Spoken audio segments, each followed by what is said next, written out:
Hello everyone and welcome back to the Unexplained Diaries. Here on this channel I share real-life encounters with beings from beyond the skies to help you unwind and drift off to sleep. Before we dive in, I would love to hear from you. Leave a comment and let me know where you're tuning in from. Now, find a comfortable spot, relax, and let's begin. I was walking home from the grocery store around 11:20 on a Tuesday night. I live out on the edge of town in Ashwood, Oregon. Small place, lots of straight roads, fields that go on for miles once you get past the last block of houses. I had just finished unloading the bags into the fridge and realized I forgot something, so I grabbed my jacket and headed back out. It was cool for September, maybe mid-50s, clear sky, and the street was empty. I cut through the vacant lot behind my house instead of taking the sidewalk. I like that because it shaves off a couple minutes and at night it's usually quieter anyway. My phone was in my pocket playing a podcast at low volume, something about old unsolved mysteries, but I turned it off when I stepped into the lot because I like hearing the night sounds. Crickets, frogs in the ditch, distant cars once in a while. Normal quiet stuff. I was about halfway across when everything just stopped. 1 second, there was the usual buzzing of insects and the soft swish of the wind in the tall grass. The next, it was like someone hit a mute button. Nothing. No insects, no wind, no gravel crunch under my boots. Just silence so deep it felt like pressure on my ears. I stopped walking because it felt wrong, like the night had abruptly paused. I looked around and the darkness seemed heavier, thicker. That's when I saw it. A dim light far above me, high up over the field, maybe a couple 100 feet up. It wasn't bright like a spotlight or a flash. It was more like a pale glow, just hovering there at first. I thought it might be a plane's navigation light, but it didn't blink. It just stayed constant, steady, like a small star that had somehow drifted closer. I nudged my head a little left and right, trying to get a better look. It didn't change or flicker. It just drifted slowly, sideways like it was being carried by a wind I couldn't feel. The grass around me was still, the trees weren't moving, not even a whisper of breeze. The eerie thing was the silence. It felt like the world had gone quiet on purpose. My own breathing sounded loud in my ears. I realized I wasn't even hearing the blood flow through my veins for a moment. Just this uncanny stillness. I didn't dare step forward or back. I just watched that light drift maybe 30 degrees across the sky, slow and almost deliberate. Maybe 15 seconds passed before I noticed another odd detail. The temperature felt slightly different. Not colder or warmer exactly. More like the air went flat, like someone turned off the dynamics of the night itself. It was such a subtle thing that if you weren't paying attention, you'd never register it. But I felt it. That was what made my skin crawl a bit. Not fear, exactly, but this weird awareness that something wasn't behaving the way it should. Then, as quietly as the silence had come, it ended. The bugs started up again, crickets and grasshoppers and whatever else lives in that field. The wind rustled through the tall grass. Gravel crunched under my boots when I took a step toward the street. The dim light was gone, just cut off. The sky looked ordinary again, scattered stars in a wide arc. I glanced at my phone out of habit. Time read 11:42. That made no sense. I'd looked at it right before I turned my podcast off, and it had been 11:23 when I stepped into the vacant lot. That's 19 minutes. There was no way such a long block of time could have passed during those 15 or so seconds with the light, unless I had blanked out or miscounted. But I didn't feel like I'd been asleep or anything. I remembered every second of standing there in that silence, watching that glow drift. I walked back up the sidewalk toward my house slower than usual. I kept checking behind me out of instinct, like I expected something else to be there, but there was nothing. Just the quiet street with the normal night noise returning in full force. When I got inside, I left the porch light on and closed the blinds in the living room. I sat on the couch with a cup of tea and listened to the refrigerator hum, letting the ordinary humdrum of everyday life fill my ears. Later that night, I checked the security cameras I have pointed at the vacant lot. They record on motion triggers, and there was a clip from exactly 11:23. It showed me walking into the lot as expected. Then the next clip was at 11:42, showing me walking back onto the sidewalk. Nothing in between. No unusual lights, no movement, just two regular clips with a big gap in the middle. I rewound the remote footage, watched hour by hour. No errors, no dropped frames, no indication that the camera had stopped recording. Just no motion detected in that chunk of time. I thought about the dim light and the silence and that weird feeling in the air a bunch that week. I even drove out there a few nights later around the same time, sat in my car with the headlights off, just staring at that patch of sky where I'd seen it drift across. Nothing. Just stars. Just night. Just the usual quiet. A few days after that, a neighbor mentioned seeing something odd in the sky around sunrise, just a brief flash of light, nothing more. I didn't tell her what I saw because it didn't really match. No flash, no bright beam, no daylight, just that slow drift and glow. I haven't walked that way at night since. I take the sidewalk now, even though it adds a few minutes to the walk home. And sometimes, when I'm out there before I turn onto my street, I glance up at the sky and look for that same kind of light movement. But I haven't seen anything like it again. And every time there's silence in the night or a weird softness in the air, I think about that moment, standing in the vacant lot with nothing but the sound of my own thoughts and a quiet glow drifting overhead, and the rest of the world frozen around me.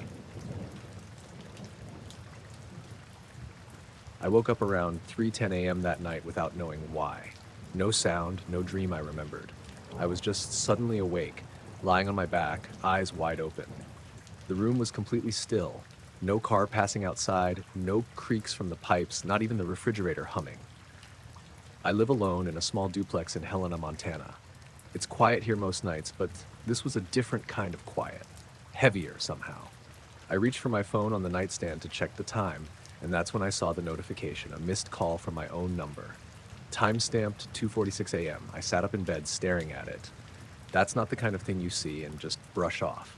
I've never spoofed my own number, never set up call forwarding or anything like that. I don't even have a landline. And the phone was in do not disturb mode. No vibrations, no ring, just a quiet little badge in my notifications. I opened the call log and sure enough, it was sitting right there. My number. One missed call, duration 0 seconds, no voicemail. I tapped on it, but there was nothing else. I stared at it for a minute, then swiped over to the health app out of curiosity. It said I'd taken 42 steps between 2:45 and 2:47. I didn't remember getting out of bed. I set the phone down and got up slowly. My room was dark, blinds closed, streetlight casting faint orange lines across the carpet. I walked to the door and stood there for a second, listening. Nothing. Then I pushed it open and stepped into the hallway. I always leave the hall light on at night, just a habit, but it was off. I was sure I'd flipped it on before going to bed. The floor was cold. I remember that specifically because I usually sleep in socks, but I wasn't wearing any. That struck me as odd. I checked the bathroom. Empty. Kitchen. Normal. Back door. Locked. But the little magnet sensor on the frame was blinking red. It blinks green when it's secure. I unlatched the deadbolt, opened it slightly, and peeked outside. Nothing. Just the yard, the fence, the gravel alley beyond it. No wind, no animals, no movement. I stood there for a while, letting the cold night air spill in, trying to think. I finally closed the door and latched it again. When I turned around, the hallway light was back on. That's when I felt the urge to check the photos on my phone. I don't know why. I hadn't taken any that day. But I opened the gallery, and there were 3 pictures at the very top, all time-stamped 2:47 a.m. They were completely black. No flash, no visible shapes, just pure darkness. I cranked up the brightness and squinted, trying to see if there was anything at all. Maybe a shadow or a faint outline. But there was nothing. I ran them through an editing app to adjust the contrast, highlights, exposure. Still nothing. That creeped me out more than if I'd seen something. It meant the camera had been opened, pointed at something, and shuttered 3 times in pitch black, while I had no memory of being awake. I didn't sleep the rest of the night. I sat on the couch with the TV on low, watching reruns of a cooking show, just waiting for the sun to come up. Around 6, I went out front and walked the perimeter of the house, looking for anything out of place. The grass was undisturbed. No footprints, no debris. But I noticed something weird about my bedroom window. The screen was slightly askew. Not popped out, just nudged, like someone had gripped the corner and bent it just enough to peek inside. I checked it later in daylight and saw fresh scratches on the aluminum frame. They weren't there when I cleaned the windows the week before. The next night, I set up the old baby monitor my sister had given me years ago. Just a simple one with a motion sensor and audio. I pointed it at my bedroom door and left the camera feed running on a tablet next to my bed. That night, I didn't wake up. Not consciously, at least. But when I checked the monitor the next morning, it had recorded motion at 2:46 a.m. again. The video was just 15 seconds. It showed the door slightly ajar and nothing moving. But there was a soft, static hum on the audio. Not like interference, more like something mechanical, a low warble that faded in and out. And then the power cut out in the house for exactly 1 minute. I confirmed that by checking the stove clock. It had reset itself and was flashing 12:01. I pulled up the smart meter log from the power company's website and saw that it had registered a brief loss of signal, exactly 60 seconds long, starting at 2:46. That was when I stopped trying to rationalize it. I didn't call the police. What was I going to say? Hey, someone called me from my own number and left zero evidence of anything except for some creepy nothing videos and fake steps on my phone. No signs of entry, nothing stolen, no damage, just weirdness. A couple weeks went by without anything else happening. I thought maybe it was over. Then one morning, I found a note on the kitchen counter. It was just a piece of paper torn from my own notepad, the kind I keep by the fridge for grocery lists. 5 words, all in my handwriting. Don't go outside at 2:46. No date, no explanation, just that. The pen was still sitting next to it, uncapped. I always put the cap back on. I've had sleepwalking episodes once or twice in my life, but never like this. Never with my phone being used, or my step count logging accurate movement or written messages I don't remember writing, and not coordinated with power losses and window tampering. I ended up installing motion-activated lights all around the house and syncing my phone camera to auto-record if anything moves between 2:40 and 3 a.m. So far, nothing's triggered them. But every night, right before I go to sleep, I make sure everything's locked up tight, and I put that note back on the counter, just in case. I'd just gotten into bed around 11:45, same time I usually do on weeknights. My apartment's on the second floor of this old duplex on Pine Hill Road, kind of tucked back from the street. Quiet neighborhood, mostly older folks and a few younger couples. I don't have blackout curtains or anything, just regular blinds, so when it's dark out I can still see a bit of sky through the slats from my bed. That night, I'd shut off the bedside lamp and was lying there on top of the covers, not asleep yet, just kind of spacing out. No TV, no phone, just listening to the fan hum in the corner. It was warm for October. Still and heavy, like the air wasn't moving much even with the windows open a crack. About 5 or 10 minutes in, I felt this vibration. It wasn't loud or sharp, more like a low thrum that passed through the mattress and the floor underneath. Not a rumble like thunder. It felt steady and weirdly mechanical, but very faint. I even thought maybe a truck was idling out on the road, but it didn't sound like that. It didn't build or fade. It just happened all at once for maybe 4 or 5 seconds, then stopped. I sat up, not scared exactly, just kind of confused. It was the kind of thing you second guess immediately, like, did that really happen or did I just imagine it? Then came the light. Through the blinds, everything outside turned this pale, bluish white for a moment. Not bright like lightning. It didn't flicker or flash. It was just a soft glow, like the way a TV lights up a room in the dark. It seemed to come from above, like the sky itself was lit up, but there weren't any defined beams or sources. The glow lasted maybe 3 seconds. Then it was gone.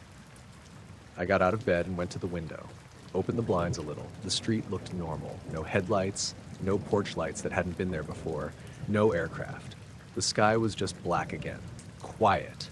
Not even the usual crickets or distant dog barking. That was the second thing that really sank in, how quiet it had gotten. The kind of quiet that makes you feel like you've gone deaf.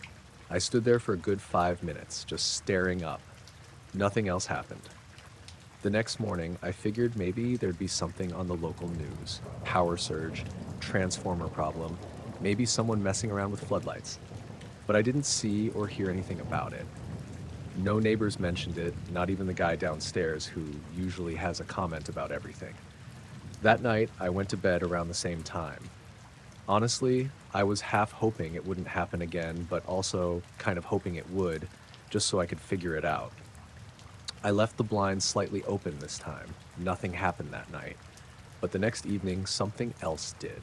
It was around 10:30, a little earlier than the other night. I was brushing my teeth when I noticed the hallway light dim a bit. Not flicker, just a slow drop in brightness, like the voltage dipped for a second. Then it went back to normal. I checked my phone charger. It was still working. Nothing else in the apartment seemed off. I turned out the lights and went to bed, but kept the blinds open again. About 20 minutes in, I was still wide awake.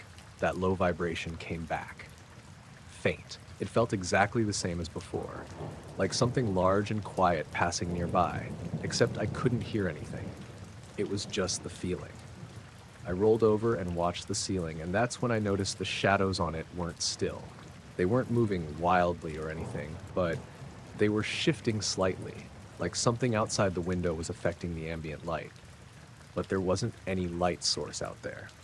The glow happened again, softer this time, maybe shorter. I sat up and looked out the window. There was nothing in the yard, but the sky had a dull, uniform brightness to it, like someone had turned up the contrast just for a second. Then it faded, and everything looked completely normal again. Except now, the fan had stopped. I got up and walked over to it. It wasn't unplugged, and it wasn't broken. It just wasn't running. I toggled the switch, and it started right up again. No idea how long it had been off. I didn't sleep much that night. The third time was the worst. 3 nights later, by then, I'd told my friend Eric about it. He asked if I was stressed or overtired. I told him I wasn't, not any more than usual. That night I kept the window open a little wider. It was cooler outside, which helped.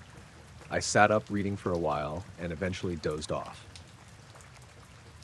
Around 2 a.m. I woke up suddenly, not from a sound, but just that sense that something's different. It wasn't the vibration this time, it was something else. The room felt, I don't know how to explain it, pressurized. The air was thicker, like in a plane cabin. My ears weren't popping or anything, but I had that sense that the atmosphere had shifted. I looked over at the window. The sky outside wasn't glowing exactly, but it wasn't dark either. It looked off color, a pale greenish gray like the inside of a cloud at dusk. No stars, no moon, and no wind. Everything was still. I remember feeling afraid to get out of bed. That sounds dumb, but it was like my body was reacting to something before my brain could catch up. My skin was cold, my hands were clammy, I felt watched, even though I knew no one was out there. Then a shape moved across the window. Not quickly, not close. It was like a darker area drifted slowly across the strange sky glow, like a blot of ink in water. There was no sound, no detail, just movement. It passed from right to left, behind the tree that stands at the edge of the property, and then it was gone. And the second it vanished, everything returned to normal. Stars came back into view. The temperature shifted, the air felt lighter. It was like someone had flipped a switch and the world snapped back into place. I got out of bed, walked to the window, and stood there until dawn. Nothing else happened. Since then, I haven't seen the glow again. The vibrations stopped. The fan's been running fine. I even bought a cheap outdoor security camera and aimed it at the yard. It hasn't caught anything out of the ordinary. But I still sleep with the blinds open. I still watch the sky when I can't sleep. And sometimes when everything's too quiet, I think I feel that hum start up again. So faint it's probably just in my head. Or maybe it never left. I was driving home from my shift at the plant, not even thinking about anything except getting a cup of coffee when I pulled up to the intersection at Route 45 and Cedar Road. It was cloudy, one of those gray evenings where the sun dips fast and you don't really notice until it's almost completely dark. I remember looking at the clock on the dashboard, 11:16 p.m. I'd left work at 11, so it had only been 16 minutes on the road.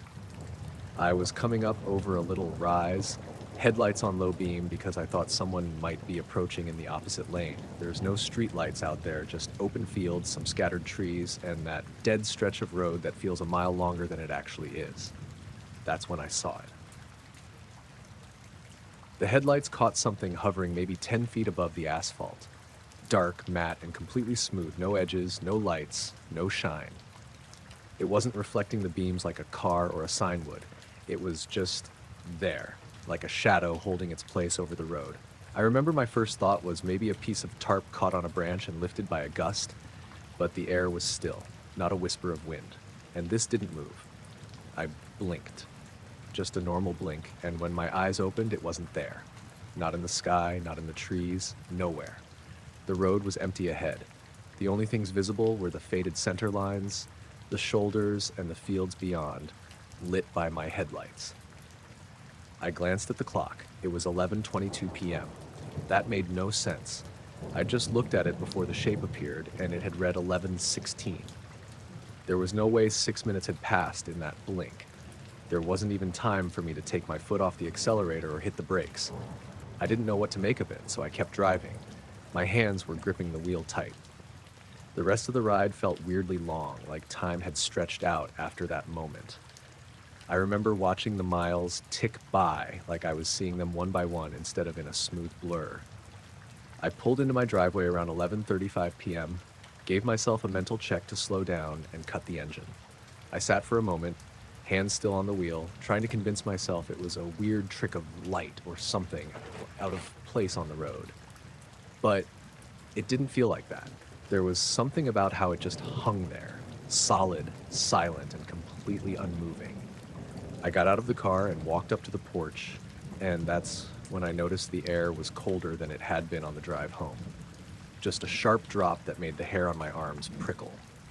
I locked the car and headed inside, did the usual routine, turned on the hall light, tossed my keys in the bowl by the door, locked up behind me. Inside, everything was quiet but normal. The clock on the microwave read 11:37 p.m., which matched the truck clock after it had jumped 6 minutes earlier. My phone was on the counter, and when I checked the time there, it matched too. It felt like something had jerked the timeline forward without me noticing it happen. I made a cup of coffee and sat down at the kitchen table. I tried to remember every detail of those seconds on the road, what the shape looked like, what it felt like to see it. I'd driven that stretch of highway for years. I knew every pothole, every patch of cracked pavement, every tree on the shoulder. Nothing ever hovered over the road. Not even birds. About 30 minutes later, I got up and went to the living room to watch some late news reruns. About an hour after that, I checked the backyard camera footage just to see if anything odd had shown up while I was out. It's set to motion-activated recording, and there was a clip from 11:17 p.m. just after I left the intersection. The video shows me driving past the front yard, exactly how it should look. Then it cuts off and skips to 11:23 p.m. with me approaching the porch. No footage in between. No headlights passing, no wildlife, no swaying branches, nothing. Just that missing chunk of time. The next morning I drove that stretch again, daylight this time. I tried to picture the skyline where I'd seen that dark shape, but it looked like any other part of the road. Trees on both sides, empty fields. The sun was rising, fog hugging the ditch line in the low spots. I drove slowly, scanning for anything out of place. Barn roofs, telephone poles, deer trails, but nothing looked familiar in connection with what I'd seen the night before. I asked my coworker Carla if she'd ridden that road at night. She had, but she laughed and said the only weird thing she'd ever seen out there was an old farm light that flickered on and off when the wind hit the power lines, right? I told her about the shape I saw. She listened, nodded slowly, then said, "Maybe it was just your brain trying to make sense of shadows. You're tired after work, right?" I nodded, but it didn't feel like that at all. Later that day, I checked the truck dashboard clock again. It was still showing 11:22 p.m. for the departure time, which meant I'd left work at 11. I never turned that clock off or reset it. It had just jumped forward on its own. That night, I slept normally, though I woke up once around 3 a.m. and stared at the ceiling for a few minutes before going back to sleep. No sounds, no lights, just the usual quiet. For the next few days, I kept replaying that moment on Cedar Road in my head. I kept thinking about how odd it was that it didn't move or shine or reflect anything, yet it had a physical presence. And the missing time, the fact that both clocks had advanced without me doing anything, that was the part that made the whole thing feel like something I couldn't just shrug off. A couple nights later, I took a different route home, one that had more streetlights and passed through a few small neighborhoods. No shadows hanging in the sky, no jumps in time, just the normal blur of headlights and houses and stop signs. But every so often, when I'm on that stretch of Highway 45 alone, even in daylight, I find myself glancing upward, like half expecting to see something out there waiting, steady and quiet, and then disappearing the second I blink. I don't know what it was. And I'm not saying it was anything specific. I'm just saying it happened, and I noticed. And no matter how many times I replay the memory in my head, there's this part of it that remains just out of reach, like something almost seen but never quite fully there. It was around 1:30 in the morning, early September, and I was camping solo just outside Pinedale, Wyoming, off one of those dirt roads that dead ends into trailheads. I'd pulled my truck off a little side spur, maybe a quarter mile from the main Forest Service road. Nothing official, just a flat patch where someone had clearly camped before, had a small fire ring and everything. I wasn't doing anything fancy, just needed to get out of town for a night. Brought a cooler, a chair, my tent, and a couple books. I'd left my phone in airplane mode to save battery and hadn't seen a single car since dinner. Weather was crisp but not cold, sky totally clear. I'd been reading with a headlamp in my tent for maybe an hour before I decided to call it. I turned the lamp off and lay there in my bag, just listening. Noticed how loud the insects were. All the usual summer forest stuff. Some distant owl, breeze moving through trees, tiny creaks and snaps, but overall, pretty peaceful. After maybe 20 minutes of just lying there trying to sleep, I caught it, a very faint light, not in my tent, but through the wall. It was steady, pale, and coming from the direction of the woods maybe 100 yards out. At first I figured it was the moon, but I remembered there wasn't one that night. I'd checked earlier and it was that kind of intense, starry dark sky you only get when there's no moon at all. I sat up and unzipped the side of the tent. The light was still there, faint but visible through the trees. It didn't flicker like a fire or sway like a lantern. Just steady. White. Maybe the color of an old fluorescent bulb. Too pale to be a headlamp. I watched it for a minute, not sure if it was moving or if I was just blinking weird. The weirdest thing was how still everything had gotten. It was like all the bugs had stopped, no breeze either. Just a weird, too quiet air and that steady light. I didn't go toward it. I don't know why, but I just had this feeling like I shouldn't. Instead, I reached for my flashlight, stepped out of the tent slowly, and stood there with my hand on the zipper. I didn't turn the flashlight on right away, just wanted to see if my eyes would adjust. As soon as I stepped out, I realized something else. It wasn't casting any shadows, like I had a chair and a cooler maybe 10 feet in front of me. I should have seen a faint outline of something cast back toward me, but nothing. It was like the light was visible but not interacting with anything. That was the part that really freaked me out. I kept staring at it for maybe 30 seconds, trying to make out where it was coming from. No shape, no movement, just a sourceless glow out past the trees. Then in an instant, it went out. Not dimmed, just gone. When it disappeared, the air sort of pressed in. It was like the forest took a deep breath again. Crickets picked back up. Wind rustled somewhere behind me. Everything went back to normal, but I felt off. Not panicked exactly, just unsettled. I stood there for a while, flashlight still off, waiting to see if it would come back. It didn't. Eventually I got back in the tent and zipped it shut, but I didn't sleep. Every little sound outside made me freeze. I kept checking the fabric to see if light was coming through again. It wasn't. Around 4 a.m., I finally drifted off, but it was that light, shallow sleep where every sound snaps you halfway awake. I got up just after dawn, packed everything fast. Tent, cooler, didn't even bother with coffee.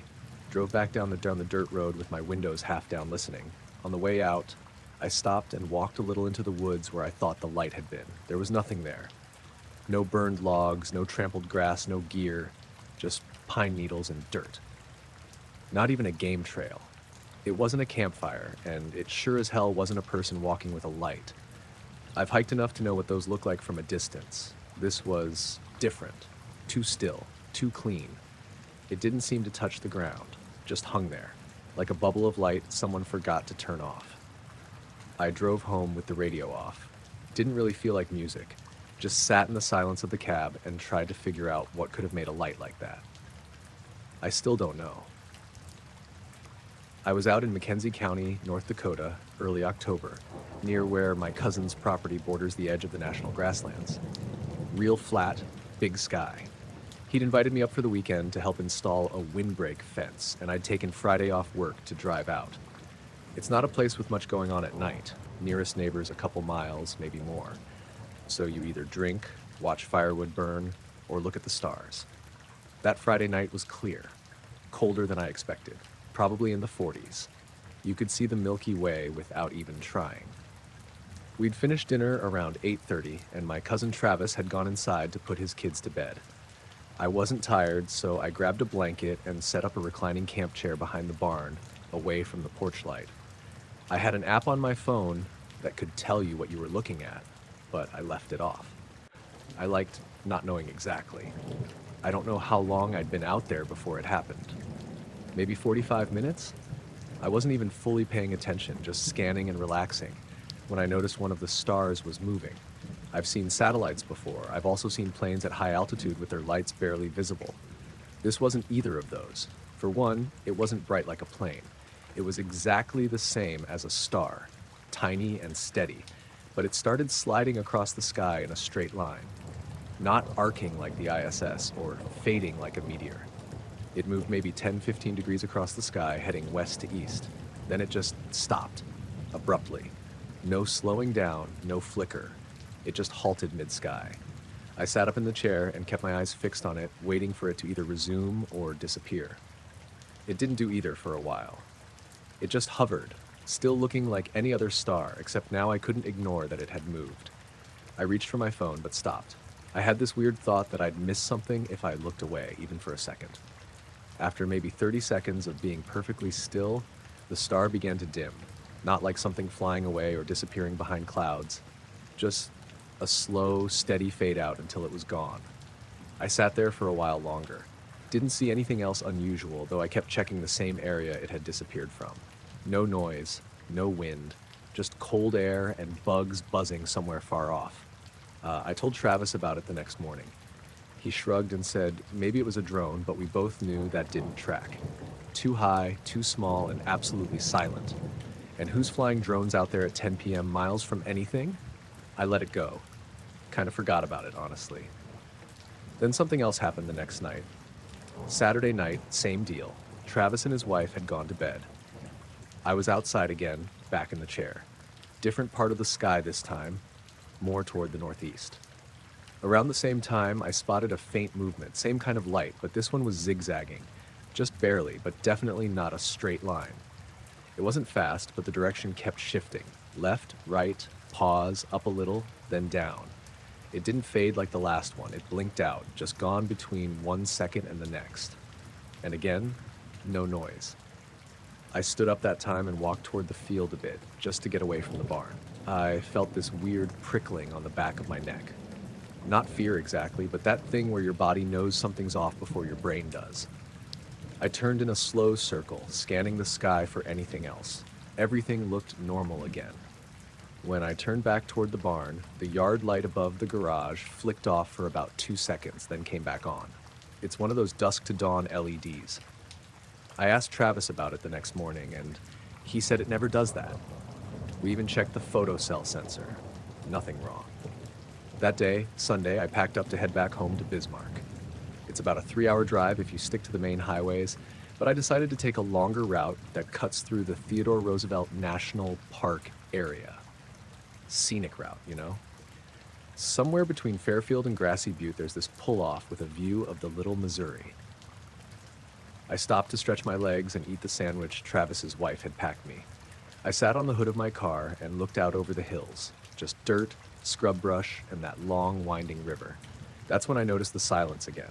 No wind, no birds, not even the occasional bug, just this blanket of nothing. I looked up, almost expecting to see another light. Nothing. Then I noticed my phone screen had gone dark. Not off, just the screen black, even though it had been playing music. I pressed the power button and it came back on like normal, but the music app had closed itself out. As soon as I locked the phone and set it back down, the wind picked up again. A little gust, enough to shake the sagebrush and make my car creak a bit. Everything went back to normal. It was subtle. If the last 2 nights hadn't happened, I might not have even noticed. I drove the rest of the way home without stopping again. Didn't listen to anything. Just watched the road and kept checking the rearview mirror like something was going to follow me. That was 4 months ago. I haven't seen anything else since, but I don't stargaze like I used to. Not because I'm scared exactly, I just feel watched now sometimes. Like when I'm out walking the dog at night and I stop to tie my shoe, I get this sense that if I look up, I might see something just hanging there, waiting. And I don't know what I'd do if I did. I was driving down County Road 78 near Eaton, Colorado, late last September. That stretch cuts through mostly flat farmland, corn, alfalfa, sometimes cattle. It's not a busy road, especially after dark. I'd been in Fort Collins all day helping my sister move, and I left later than I meant to. The sun had set by the time I passed Greeley, and by the time I hit the 2-lane county roads, it was full dark. No radio, just engine hum and tire noise. It was one of those nights where you get into a rhythm behind the wheel. Not quite zoning out, but close. I first noticed something strange around 9:15. My clock had just rolled past that when I glanced off to the right. There was a fenced field maybe 100 yards off the road. It looked like there were cows out, but what caught my attention was how still everything was. I slowed down without even thinking about it. Rolled down my window. No wind, no bugs, and the cows, at least a dozen of them, were all facing the same direction, standing perfectly still, not grazing, not shifting weight, just frozen. At first I thought maybe there was something in the field with them, a coyote maybe, but I didn't see anything. That's when I saw the light. Not headlights. It was above the field, just hovering there, a faint white-blue glow, maybe the size of a basketball from where I was. No blinking, no beam. Just suspended maybe 20 feet off the ground, right over the cattle. I stopped the car, not slammed on the brakes or anything, but enough to come to a slow halt right on the edge of the road. The light didn't react, neither did the cows. I shut off my engine. The air went dead silent. I leaned halfway out my window. I couldn't hear anything. No buzzing, no hum. The light was just there, still. I sat there for maybe a full minute, trying to decide if I should get out. Something in me said no. Not fear exactly, just a deep discomfort, like I was seeing something I wasn't supposed to. I turned to grab my phone from the passenger seat, but before I could unlock it, I saw the light move. It didn't jerk or flash, it just lifted, straight up, smooth and slow without a sound. It kept going until it faded into the sky. Not a fast fade, more like dimming itself out as it rose. The cows stayed frozen. After another 30 seconds or so, one of them shifted its legs. Another flicked its ear. Within a minute, they were back to grazing like nothing had happened. I drove on. Didn't check my phone again until I hit the main highway. That would have been enough by itself, but it didn't stop there. About 15 minutes later, I passed another field. This one had horses. Same thing. Stillness. Every horse facing west, completely motionless. I didn't see a light that time, but I didn't stop either. I got home around 10:30. My dog didn't bark like he usually does, just looked at me from the hallway and walked back to the bedroom. When I passed the living room, the TV was on, blue input screen. I was sure I hadn't left it on. I went to bed without unpacking. The next day, I checked my dash cam out of curiosity. I'd forgotten it was recording. The footage was there, but at the exact time I slowed down by the first field, around 9:15, the video glitched. Not corrupted, just skipped. The timestamp went from 9:14:48 to 9:7:17:3 in one frame. No transition, just jumped. Sound cut out too. I checked the GPS track. It showed my car moving continuously, but my speed dropped to 3 miles per hour for those 2 missing minutes, then jumped back to 38 miles per hour. That was the only anomaly on the entire trip. I didn't tell anyone about it for a few weeks. Eventually, I mentioned it to my friend Eric, who raises goats out near Kersey. He just nodded and said something like, "Weird stuff out here sometimes." That was it. No follow-up questions, no joke. Just left it there. I've taken that road since then during the day and once again at night. Never saw anything like it again. But every time I pass that stretch of fence, I slow down a little. Not to stop, just enough to see if the animals are acting normal. So far they are. I woke up around 3:20 in the morning, not because of a sound or a nightmare, just wide awake like someone flipped a switch. I live alone in a single-story rental about 20 minutes outside Missoula, Montana, tucked near the tree line with a big gravel pull-off and a patchy backyard. It's quiet out here at night. No streetlights, barely any traffic unless you count deer. The first thing I noticed was the smell. It reminded me of when you get a nosebleed. That dry, sharp metallic tang, only lighter. I sat up in bed, sniffed, and figured maybe something was burning in the wiring. I reached over and flipped on the lamp, and everything looked normal. I checked the outlet near the bed. No heat, no scorch marks, nothing. I got up to check the rest of the house. The kitchen was dark, the thermostat was still set at 66, and none of the appliances were on. But that smell hadn't gone away. It wasn't strong enough to make me gag or anything. Just there, clinging to the air. I went back into my bedroom to open a window and noticed something else, the curtains. They were warm. Not like sun-warmed fabric, but noticeably warmer than the air. I touched the wall behind them. Cooler. The floor beneath them. Normal. Just the curtains. I pulled them back and the window glass was room temp too, but there was nothing out there. Just my yard, my shed, and the trees behind the fence. The moon wasn't up. It had been overcast when I went to bed, but now the sky was totally clear. Stars everywhere. Still air, not even a breeze. I stood there for a minute, trying to work it out. Then I noticed something else. The digital clock by my bed was blinking, like the power had gone out. That never happens here unless we get a storm, and the forecast had been clean. I checked my phone, 3:27 a.m., but the Wi-Fi icon was gone, and the battery, which had been around 70% when I went to bed, was already down to 19. I went to the kitchen to check the breaker panel, but everything looked fine. I turned the porch light on and stepped outside barefoot, thinking maybe something had hit the transformer on the pole near my property. But the night was dead quiet. Even the usual buzzing from the power line was gone. That's when I noticed the ground. It felt dry. Not just underfoot, the air too. Completely still, but in a weird way, like after a thunderclap when your ears don't quite pop. My hearing felt muffled, like my head was wrapped in a towel. I turned in a slow circle, trying to find any sign of movement. No wind, no sound, not even crickets. My motion light didn't flick on when I stepped further out, which was odd. It's pretty sensitive. Then the dog next door started barking. Not continuous barking, just one single bark, sharp and fast, like a warning. Then nothing. That dog never shuts up usually, so I waited to hear more, but it stayed silent. I backed up toward my front door and caught a glimpse of something up in the sky. I looked up fast, thinking it was a plane, but there were no flashing lights. Just a faint round shape. It was barely visible, not even really lit, more like a distortion, like when you see hot air rising off asphalt, only in the sky, and shaped like a soft-edged circle. It wasn't moving.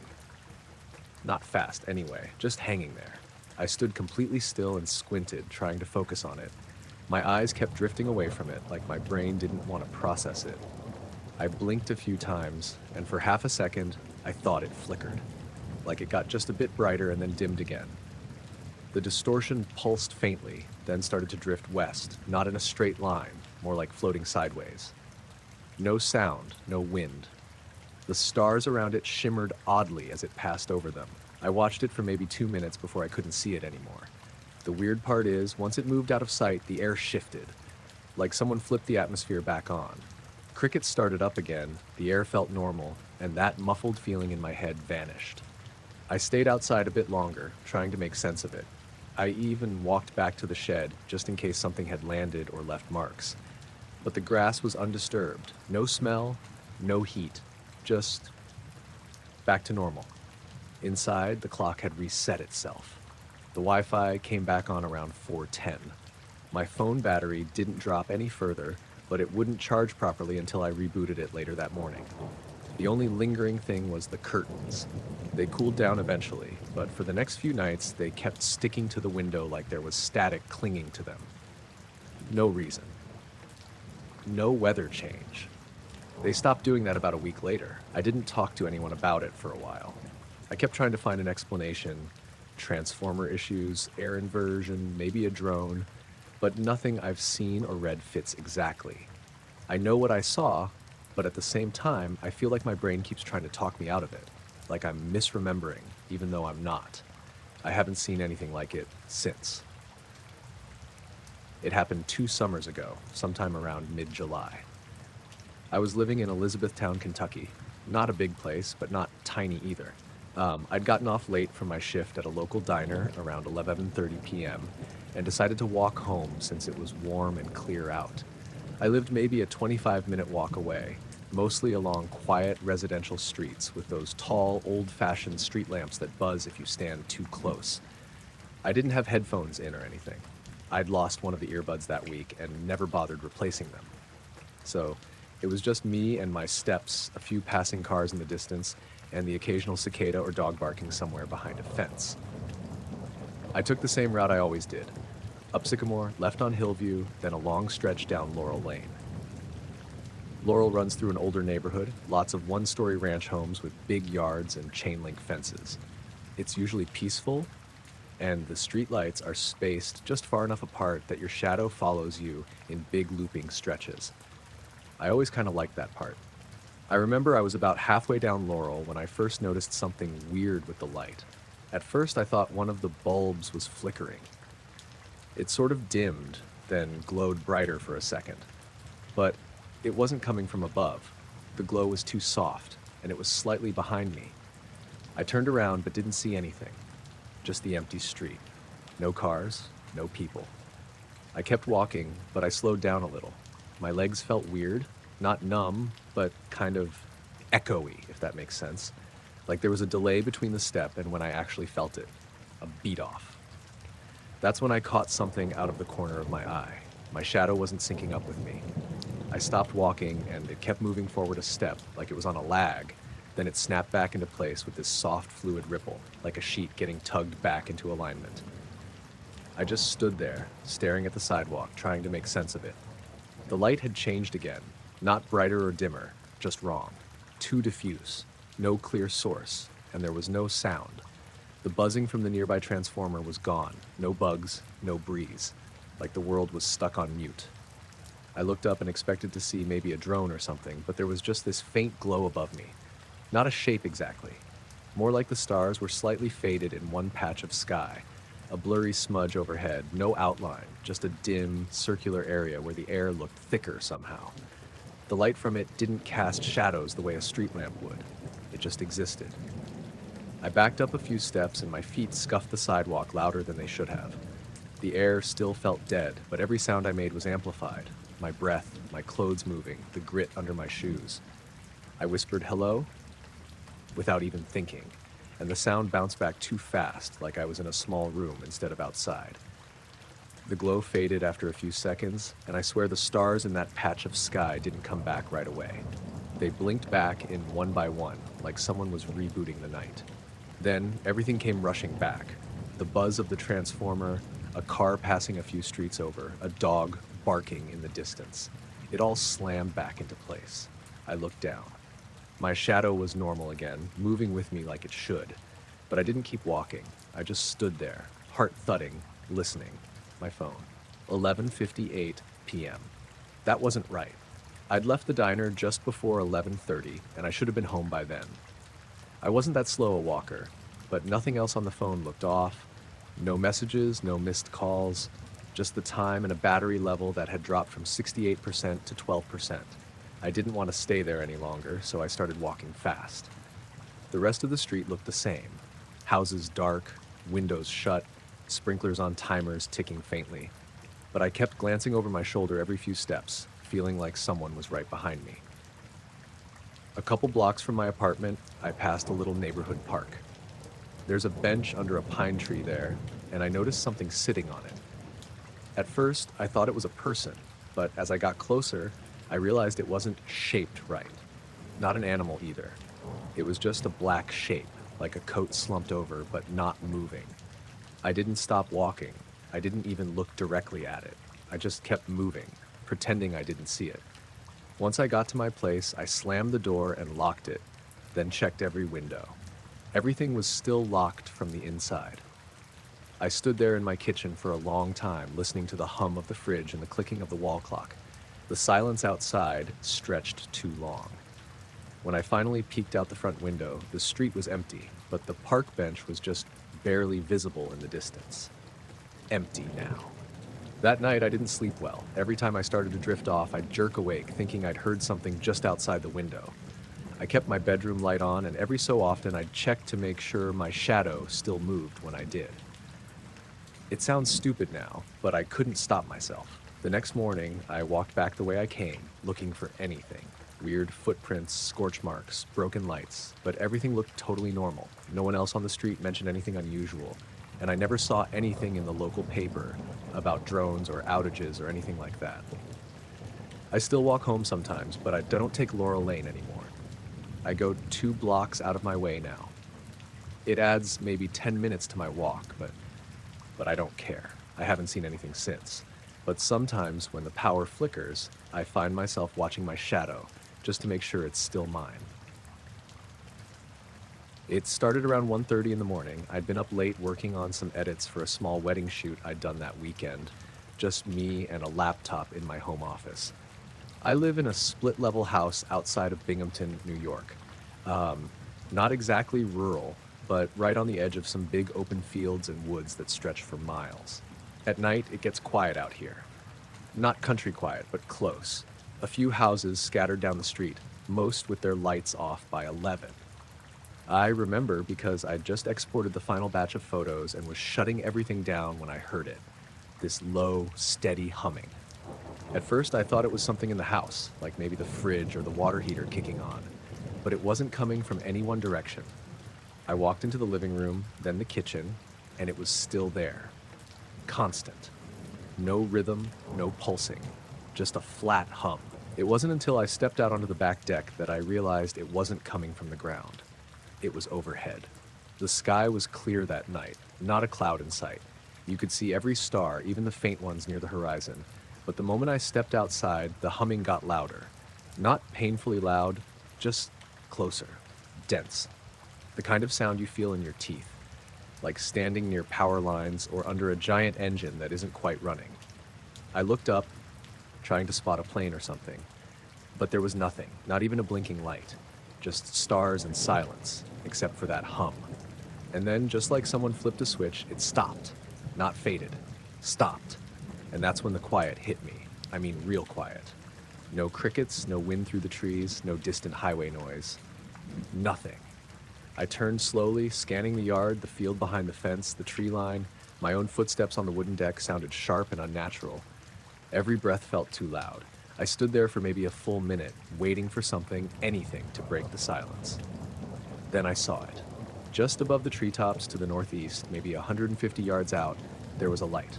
A single, pale yellow orb, like a street lamp, but too high and with no pole or structure underneath. It hovered perfectly still. Didn't flicker, didn't sway, just there. I thought maybe someone had installed some new kind of light on the trail that ran along the back edge of the property, but it didn't make sense. There was no power out there. That trail was mostly used by deer and the occasional dog walker. No development had touched that land in decades. The weird thing was how it made the trees underneath it look. Not lit up, more like drained. Everything below it was washed out, like color had been pulled from the leaves and bark. My eyes started watering, like I was staring into something too bright, even though it didn't hurt. Then it started to move. Slowly, almost lazily, to the right. It drifted along the tree line at a walking pace. Not bobbing or weaving, totally steady. I should have gone back inside. I knew that, but I couldn't make my feet move. After a minute or two, the light passed behind one of the taller oaks and didn't come out the other side. It just never emerged, like it blinked out behind the trunk and didn't keep going. The silence remained for maybe another 30 seconds. Then, all at once, the night sounds came back. Bugs, wind, a distant dog barking, like someone hit unpause on the world. I exhaled and realized I'd been holding my breath. I went back inside, locked the sliding door, and stood in my kitchen for a while just listening. Everything sounded normal. Too normal. I went to bed but didn't fall asleep for hours. The next morning, I went out to where I thought the light had hovered, just past the fence line, near a cluster of maple and pine. The ground looked normal at first, but when I got closer, I noticed the leaves were different in a circular patch about 12 feet across. They were brittle and lighter in color, like they'd been left under a heat lamp. A few small branches were curled inward like they'd shriveled from the tips. There were no burn marks, no footprints. Nothing else unusual. I didn't touch anything. That night, I left the deck light on. I didn't go outside. Around the same time, a little after 1 a.m., the humming came back, just for a few seconds, then gone. Same thing the next night. Not as loud, not as long, maybe 5 seconds, then quiet. I stopped staying up late after that, set a strict bedtime, even left the TV on some nights. I didn't hear it again for a week. Then one night, I woke up around 3 a.m., no noise, just this strong feeling that something had changed. I went to the window and looked out at the backyard. There was a second patch now, almost the same size, maybe 20 feet from the first one. Same bleached, brittle leaves, same weird curl to the branches above, but I hadn't heard or seen anything that night, just woke up to find it. It happened one more time after that. Third patch, a little farther to the right, then nothing.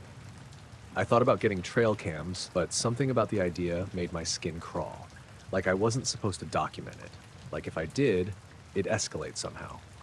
So I didn't. I still live here. It's been over a year now. The patches faded by fall, leaves grew in over them, grass came back. You can't tell anything ever happened if you don't know where to look. But I still do. Every time I mow the lawn, I drive a little slower over those spots, and sometimes late at night I mute the TV and just listen. I haven't heard the hum in months, but every once in a while I get this weird pressure in my ears, like I've just come up from underwater, and I wonder if it's starting again. I live in a cul-de-sac in Central Oregon. It's not out in the middle of nowhere, but we've got big yards, plenty of trees, and not a lot of streetlights.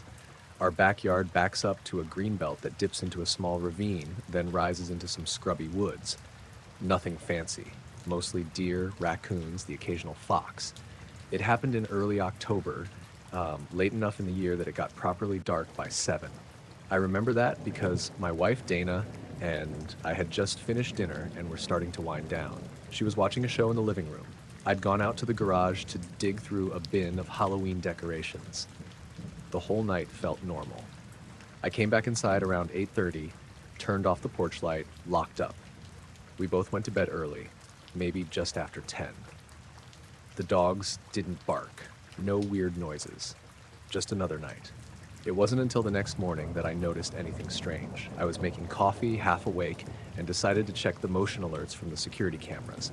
We'd installed a set of 3, one on the front door, one on the garage, and one out back, pointing over the lawn and into the woods. Normally it catches raccoons or squirrels, triggering the sensor. Sometimes neighborhood cats cutting through the yard. There was only one alert that night. 2:14 a.m. I tapped the video open, expecting to see a deer or something. Instead, the entire screen lit up white for maybe 2 full seconds. Not like a flashlight or porch light. The whole camera view, the lawn, the trees, even the side of the house was washed out. Just a flood of white light, no sound, no shadow movement, no figure. And after it faded, the yard looked totally still. Nothing stirred, not even the trees. I sat there and rewatched it probably 5 times. Then I went back and checked the other 2 cameras. Front door, nothing. Garage, nothing. Just the backyard camera. I thought maybe the lens had glitched, but when I checked the footage before and after, everything looked normal. A breeze rustling leaves at 2:11. A raccoon passing by at 2:22. Just that one burst, perfectly in the middle. Like something lit up the whole area for a few seconds, then vanished. I went outside to check, still holding my phone. The yard looked fine. Grass a little wet from dew. Trees still. I walked out toward the tree line, scanning for anything unusual. There's a slope down into the ravine about 20 feet past the fence, and I followed it halfway down. Nothing. No burnt branches, no footprints, no smell, no trash or lanterns or party crap from teens. Just forest. I didn't tell Dana right away. I didn't want to sound weird. But that night, when we were brushing our teeth, she mentioned something.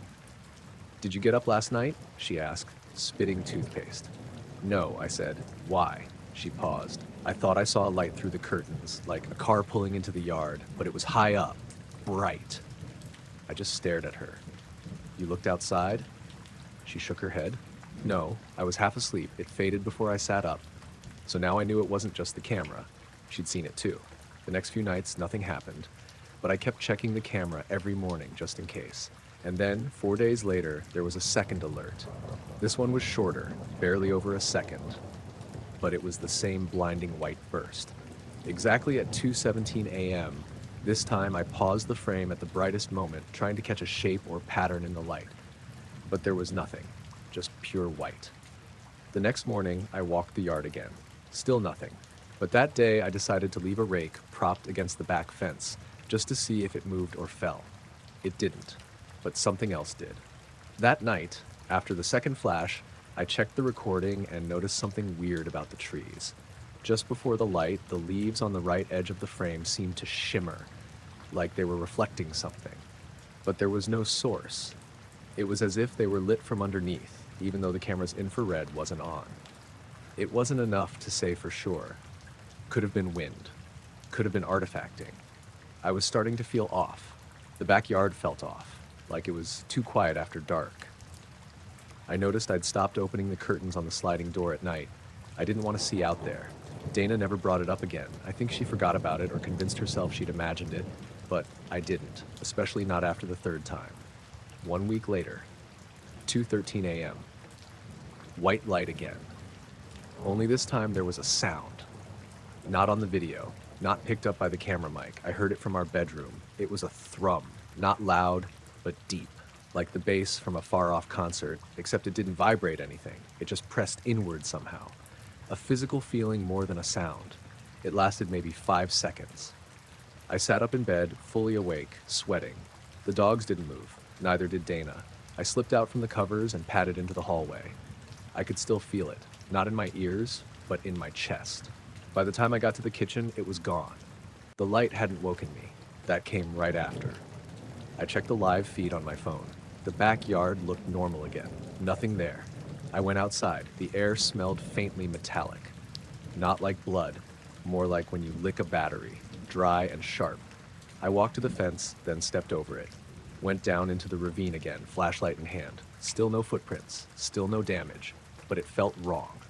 The air was too still.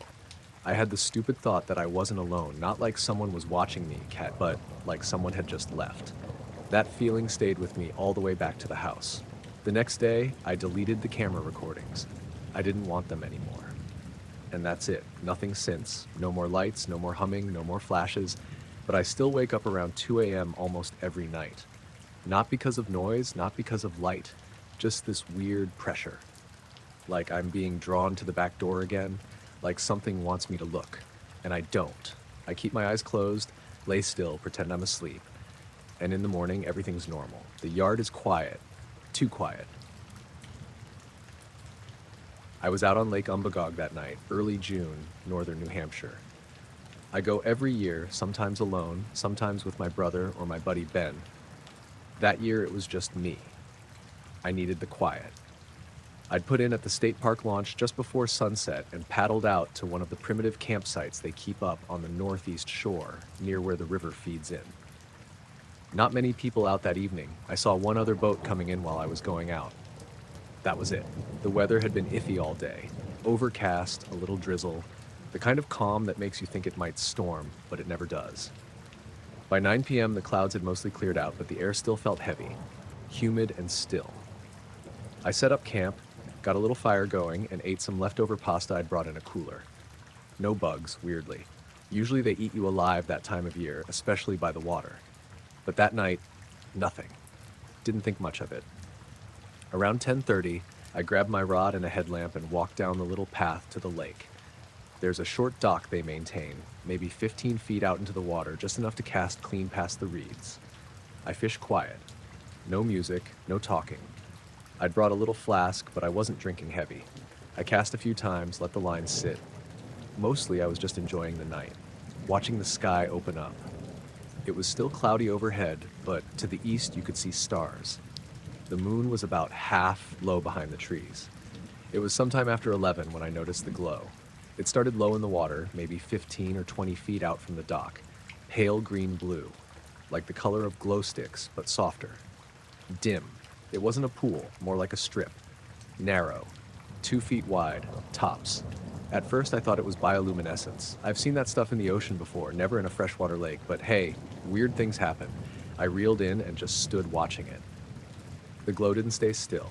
It was moving, slowly, in a perfect straight line, not drifting with the wind or tide, just cutting across the surface, or under it more like, heading west, parallel to the shoreline.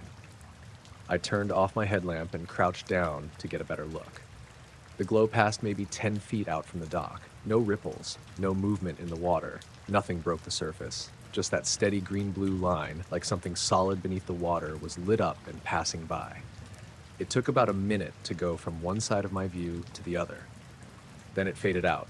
Not instantly, it dimmed as it moved away until it was gone completely.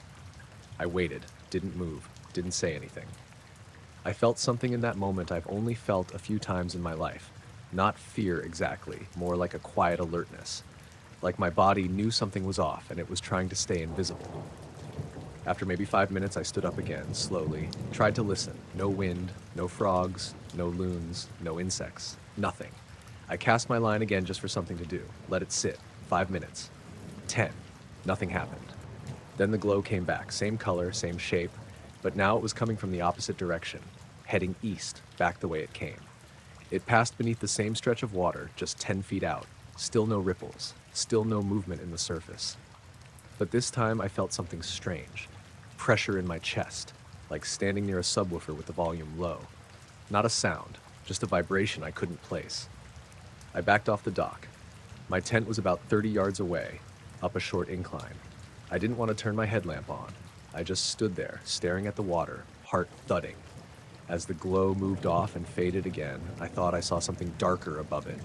A shadow on the surface. But the moon was out now, and it could have been the reflection of clouds. I don't know. I stayed out another hour, didn't fish, just sat at the edge of the dock, waiting. Nothing else happened. When I finally went back to the tent, I couldn't sleep. The night stayed silent, dead silent. In the morning, the lake looked totally normal. Ducks were back. I saw a turtle sunning on a rock. I even caught a smallmouth around 8 a.m. But when I walked back to the dock later that afternoon, just to stand there again, I noticed something I hadn't seen the night before. There was a line of stones along the lake bed, faint but visible through the clear water. Perfectly straight. No moss, no algae. Just clean, light-colored rock cutting in the same direction the glow had moved. I crouched down and reached in. Touched one. Warm, not hot, not even uncomfortable, but warmer than the water. Warmer than it should have been. I picked it up. It wasn't a normal rock. It was smooth, almost polished, like a river stone, but oval and lighter. Not white, more like bleached bone. There were faint lines across it, parallel, too even to be natural. I kept it.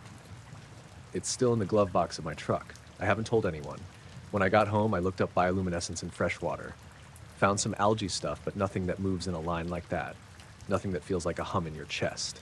I've gone back to Umbagog twice since, once the next summer, once last fall. Same spot, same dock, nothing happened either time. But that stretch of shoreline, still no moss on those rocks. Still smooth, still warm.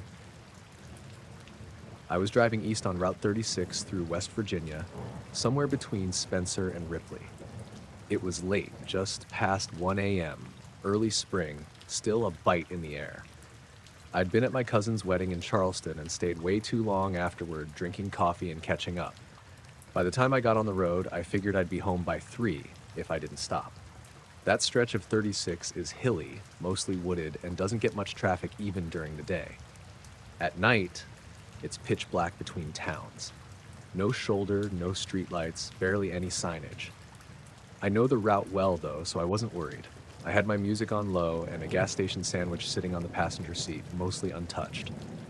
Around 1:20, I started to feel weird. Not tired, just off. Like the pressure in the car changed. Ears didn't pop or anything, but the silence felt heavier somehow. Even with the music playing, I noticed how quiet everything else was. No insects or frogs outside, and I had the window cracked a bit. I was coming around a long, shallow curve when the radio went out. just cut straight to static. Not fuzzy static either, more like a constant hiss, clean and flat. Then it changed. A single tone came through, steady, mid-pitched, no waver, no rhythm, just this dull, even hum. I thought maybe it was interference from a cell tower or something nearby. Figured it'd pass, but it didn't. The tone stayed. I reached out to switch stations, and as I did, I noticed the trees along the road were casting light in the wrong direction. I looked up through the windshield and saw it, a dull white glow pacing the car from above. It wasn't a beam, it didn't light up the whole road. It was more like an ambient wash, moving with me, keeping perfect speed. No shape to it that I could see. It just hovered, following. I slowed down, dropped from 55 to maybe 35, and it matched. Still directly above.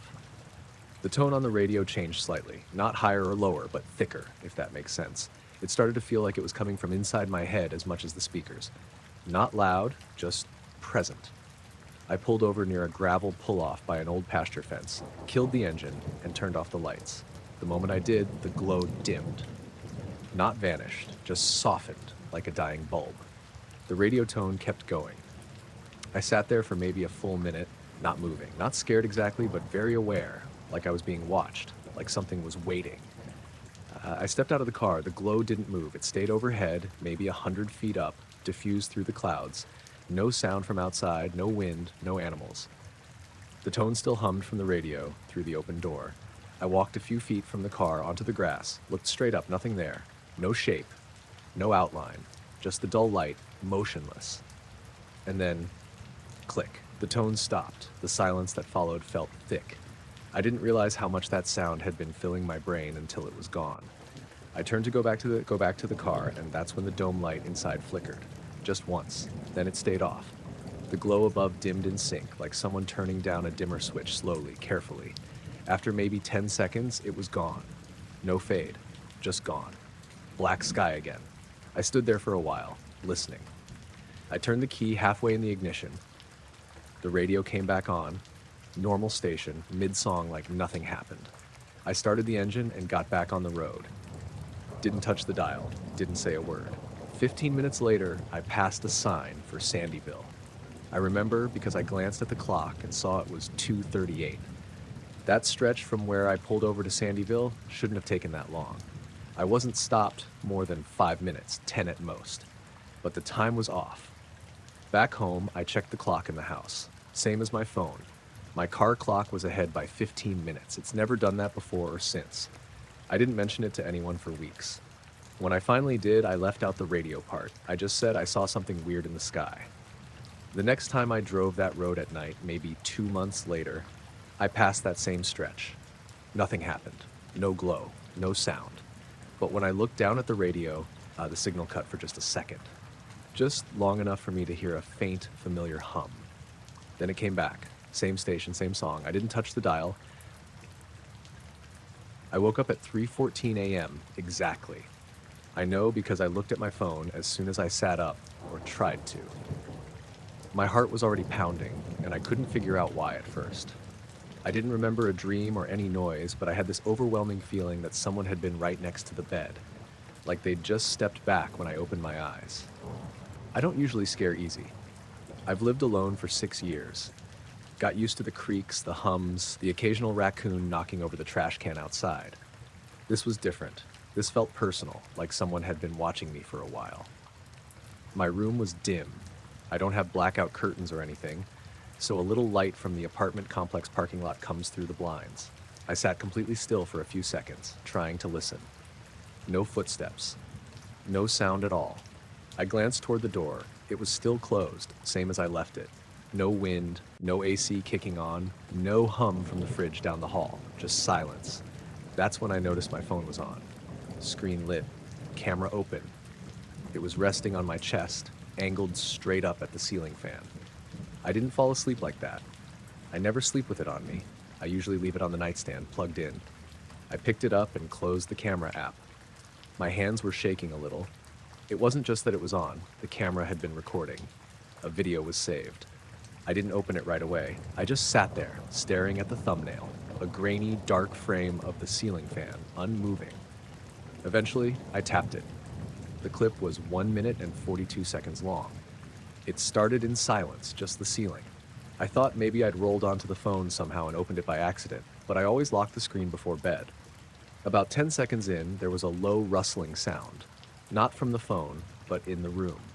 It was faint, like fabric moving slowly, the kind of sound you hear when someone stands from a chair and adjusts their coat. I couldn't see anything on the screen, but the mic picked it up clearly.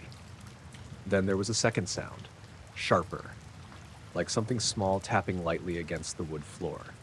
3 short taps, pause, then 2 more. I felt frozen watching it, trying to see any hint of movement in the video, but the whole time, it just stayed fixed on the ceiling. The fan blades didn't move, no shifting shadows, no shapes. Around the 1 minute mark, the phone itself tilted slightly. Not much, maybe just a few degrees to the left. Enough that the corner of the screen caught a sliver of my face near the edge of the frame. My eyes were still closed. Then the video ended. I sat there for a long time. I didn't play it again. I got out of bed and checked the apartment. Bathroom, living room, kitchen. Nothing out of place. Door still locked, chain still on. When I got back to the bedroom, I noticed something else. My bedroom window was unlocked. That made no sense. I never opened that window. It faces the alley, and the lock is one of those little latches you have to physically slide with your thumb. It doesn't just come undone. I locked it the day I moved in and haven't touched it since. But that night, it was fully unlatched, just sitting there. No sign it had been opened otherwise. Screen still in place, glass untouched. I locked it again, checked it twice. Over the next few nights, nothing happened. But I couldn't sleep well. I kept waking up randomly, always around 3 a.m., sometimes exactly 3:14 again. I stopped leaving the phone on the nightstand, started putting it in a drawer across the room. Still, I'd sometimes wake to find it lying next to me again. Camera open, aimed at the ceiling. I checked the app settings, turned off every shortcut I could find, disabled voice activation, updated the phone, wiped cache, even factory reset once. Still happened. One morning, about a week after the first incident, I found a new photo in my gallery. It wasn't a video this time, just one image. Black and gray, mostly noise, like it was taken in a dark room. But in the lower left corner, there was a blur, something vertical, faintly reflective, like a sleeve or a narrow shoulder turned halfway toward the camera. I zoomed in as far as I could, but the image broke up quickly. I deleted it. After that, I started sleeping with a cheap motion sensor on the door. Nothing ever triggered it, no alerts. But every few days, my phone would still move on its own. I'd go to sleep with it in one spot and find it moved. On the bed, on the floor, under my pillow. Always camera open. I eventually bought a used flip phone and started using that at night. Left the smartphone in a drawer with the battery out. That seemed to stop it. But sometimes, usually when I'm half asleep or just drifting off, I get this faint feeling like something's just left the room, like I missed it by a few seconds. And once in a while, I'll wake up at 3:14, sure that I'm being watched. And the old phone, even with the battery out, will be warm to the touch. Image: I was driving back from my sister's place in Bluefield, heading east on Route 20, cutting through that stretch near Pipestem where the road winds along the ridgeline. It was around 11:30 at night, early October, and the fog had rolled in fast after sunset. The kind of thick, damp fog that clings to the trees and headlights don't do much good in. I'd been taking it slow, maybe 35 tops, just trying to stay in my lane and not end up in a ditch. There was no one else on the road. No traffic, no porch lights from houses, just fog and darkness. I had the windows cracked a little for air, and the silence outside was total. No crickets, no wind, just the low hum of the engine. Right as I passed a pull-off spot, I think it's technically a scenic overlook, but you couldn't see a thing, I caught movement above the tree line. Off to my left, on the opposite side of the valley, were 3 soft white lights drifting slowly above the trees. At first, I thought it might be a plane banking low, but they were way too steady, and there was no blinking, no red or green. They moved together in a straight line, not fast, not jerky. Just a smooth, slow glide parallel to the ridge. I pulled over, not all the way off the road, just enough to get my wheels out of the lane. I rolled the window all the way down and leaned toward the passenger side, trying to get a better view. The lights were maybe 200 yards away, but high up, maybe 50 feet above the treetops. Not illuminating anything, not making the fog glow, just quietly sliding along. Then they stopped. Dead still. Hung there, completely motionless. Then the fog thickened again. Not gradually, it was like someone poured smoke across the road. In a matter of seconds, I couldn't see more than 10 feet out the window. And when it cleared, no lights. They didn't rise, didn't streak away, just gone. No sound, no movement, nothing. I sat there for a good minute or two, waiting to see if they'd reappear. Nothing did. I started driving again, slower than before. I felt weird, like I shouldn't have stopped. Not panicked, exactly, just watched. About 2 miles later, I realized something strange. My dashboard clock read 12:07. That stretch doesn't take half an hour. It had felt like maybe 5 minutes passed since I saw the lights. 10, tops. I hadn't turned off the engine, hadn't checked my phone. I hadn't done anything but sit there for maybe a minute or two, but 30 minutes had gone by. I thought maybe the clock was off, but my phone said the same thing.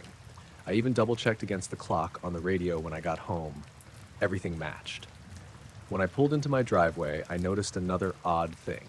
My car radio had reset. All the presets were gone, like the battery had been disconnected. Clock stayed correct, but the rest was wiped. My check engine light was on too for the first time since I bought the car. That night, after I went to bed, I had this strange vibration in my ears. Not a sound, exactly. Just pressure. Like being on a plane that never levels out. It lasted for a few days. The next morning, I checked local news and social media, just looking to see if anyone else had seen something weird. Drones, aircraft testing, anything. Nothing came up. I drove that same stretch again a few days later during the daytime. I tried to find that exact pull-off, and I think I did, but standing there in daylight, everything felt smaller than I remembered.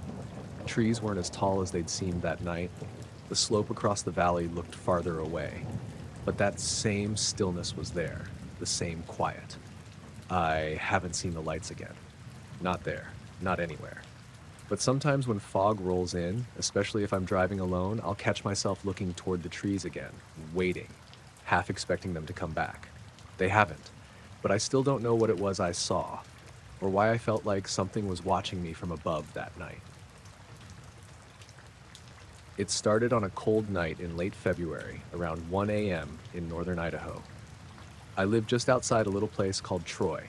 I'd gone out back to let the dog out one last time, and ended up just standing there watching the sky. It was one of those brutally clear nights, like the kind that makes the air feel thinner, crisper.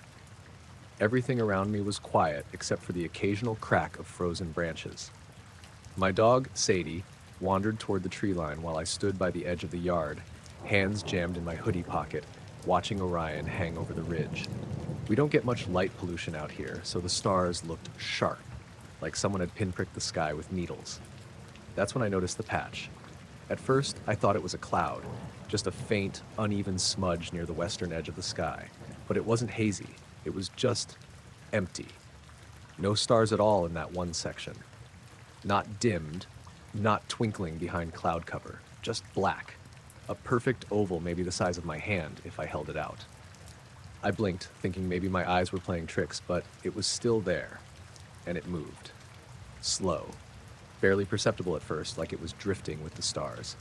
But then I noticed the nearby constellations staying fixed while that dark spot slid east, crossing just beneath Cassiopeia. My first dumb thought was that it was a flock of birds flying in formation, blocking the starlight.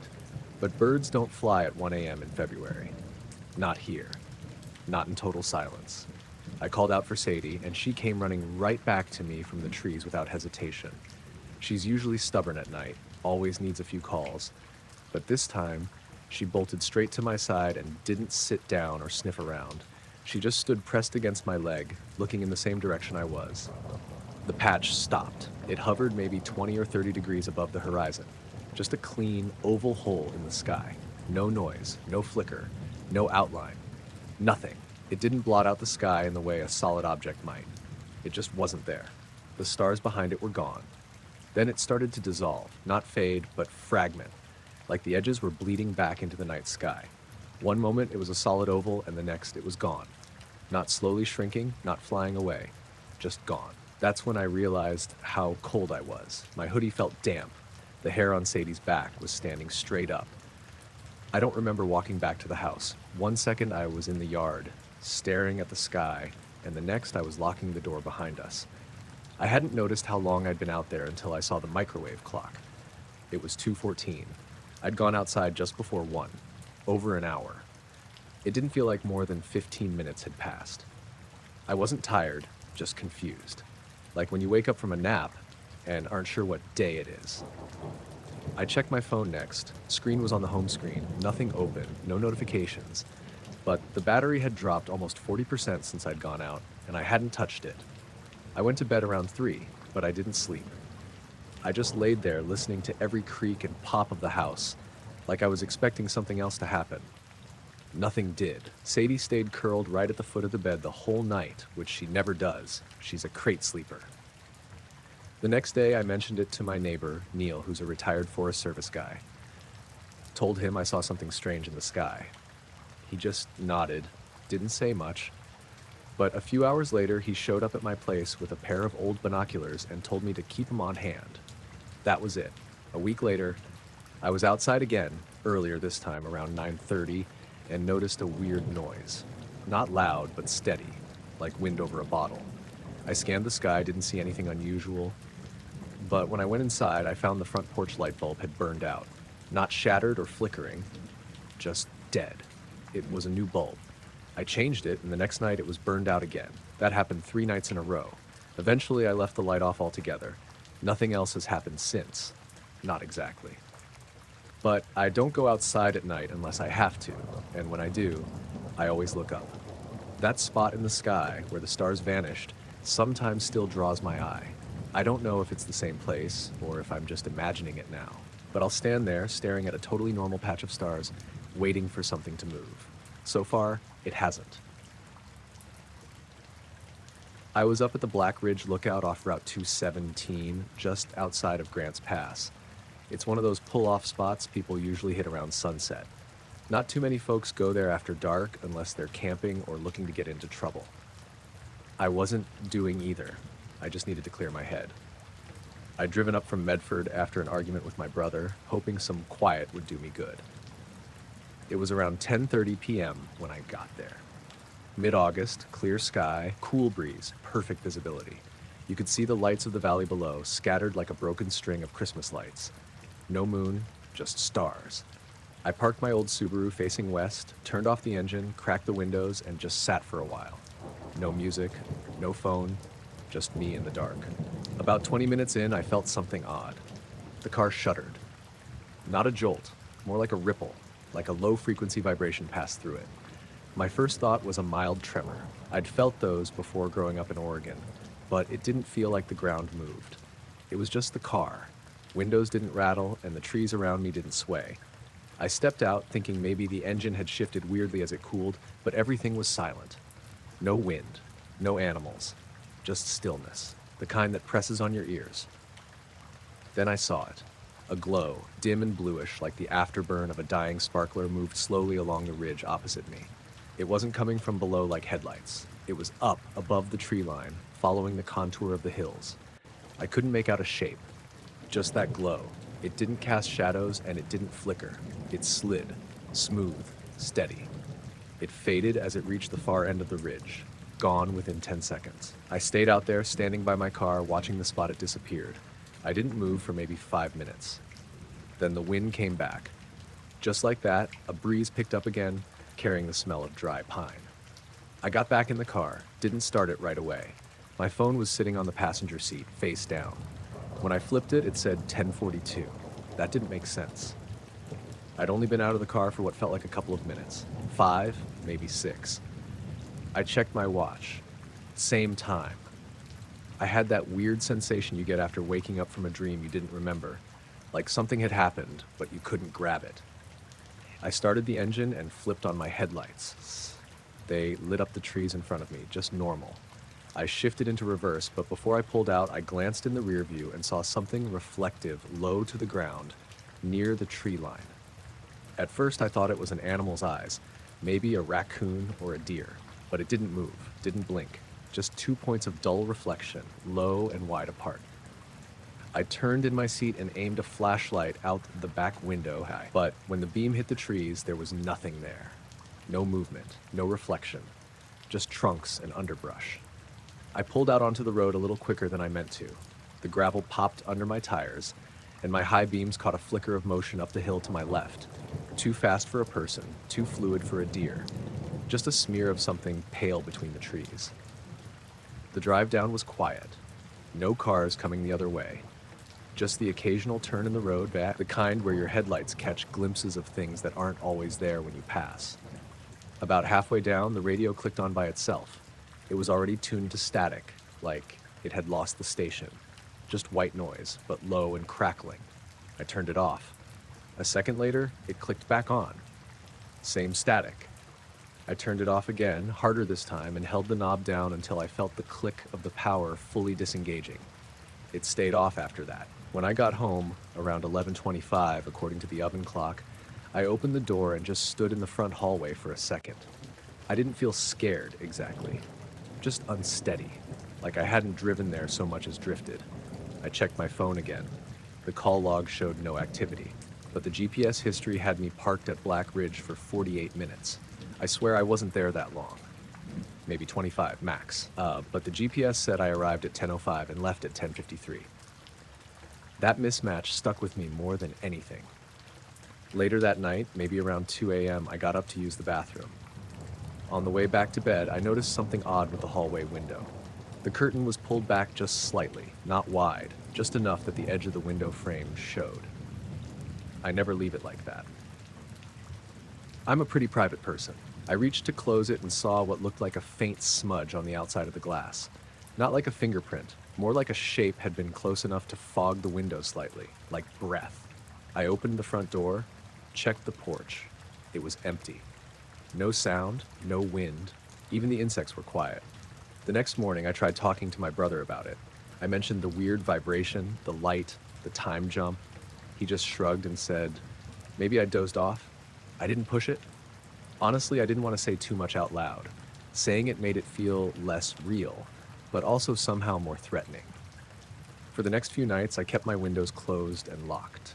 I didn't go out late, and every so often I'd catch that pressure again, like a low hum in the floorboards or a subtle shift in the air, as if something huge had moved somewhere nearby without a sound. But it never got clearer. Never repeated in the same way. That's all I've got. I woke up to the sound of the wind chimes on my balcony, the soft kind of clinking they make when a breeze pushes through. It took me a second to register it because my apartment in Flagstaff never got much wind at night, especially not in early September when the air sat still and warm. I waited for another gust, ready to fall back asleep, but the chimes kept moving even though nothing else did. No shifting trees, no rattling blinds, nothing. Then the sound cut off all at once, like someone grabbed the chimes with their hand. The silence that followed felt strange, heavier than the usual quiet of my street. I sat up, listening. No cars in the distance, no neighbor's TV bleeding through the wall, even the hum from the old fridge felt muted. It was like the whole apartment complex had taken a breath and held it. I checked my phone, 2:17 a.m. I swung my legs off the bed and walked to the sliding door. The blinds were closed, but a faint light pressed through the gaps. Not bright, not any color I could name. More like the glow from a computer screen through a curtain. I pushed one slat down with my finger and looked outside. The balcony was empty. The chimes hung still. The light didn't seem to come from anywhere specific. It just existed around the space. Not a beam, not a reflection. Just a soft haze sitting in the air, and the longer I stared, the more I realized it wasn't lighting the balcony so much as tinting it. I opened the door an inch to listen. The air outside felt warm and thick, like the moment before a monsoon storm, but the sky was totally clear. The neighborhood below, a small row of apartment buildings and a few storage units, looked normal, except the shadows seemed slightly off. Not stretched, not moved, just shaped wrong. I stepped out far enough to touch the chimes. They were still swaying lightly, even though I didn't feel any wind. When I grabbed them, the motion stopped, but the light didn't change. It stayed fixed, almost patient. I went back inside and closed the door. I remember thinking maybe there was a new construction light somewhere down the street, something the city had installed without notice. But the light didn't behave like any normal source. It didn't flicker, it didn't brighten or dim. It had no direction. I tried to shake it off and went to the kitchen for water. When I flicked the switch, the lights took a full second to come on. Not a normal slow start, more like something delayed them. Same with the faucet. The water sputtered at first, then came out normally. All these tiny things I would have brushed off during the day felt huge and out of place at that hour. As I lifted the glass to sip, the chimes sounded again. One soft clink. Then silence. I froze with the glass halfway up. I knew I hadn't opened the balcony door again, so nothing should have moved them. I didn't hear footsteps or voices or animals, just that single tap of metal hitting metal in a dead still night. I walked back to the sliding door and pushed the blinds aside, fully this time. The light was gone. The balcony looked like it always did. Cheap concrete, a folding chair, a potted cactus I kept forgetting to water. The streetlights below flickered the way they usually did. Everything seemed normal, except the quiet still felt wrong, like the world hadn't fully restarted after something paused it. I checked the sky. No glow, no plane, no clouds. I locked the door and went back to bed, but every time I closed my eyes, I felt like someone was standing just outside on the balcony. Not watching, but waiting. It was a pressure I couldn't explain. I rolled over to face the wall and tried to ignore it. At some point, I drifted off. When I woke again, it was 3:41 a.m. and the room felt colder than it should have. Not freezing, just wrong for early September. I sat up, rubbing my arms. The apartment heater hadn't turned on, so the temperature drop made no sense. Then I noticed a faint glow under the bedroom door. Not the overhead light, not the hallway bulb. This glow was low, close to the floor, and it pulsed very slowly, like something breathing. I stepped toward it and pressed my ear to the door. I didn't hear anything. No footsteps, no movement, just that thick silence again, like sound itself couldn't get in. I opened the door. The hallway was empty.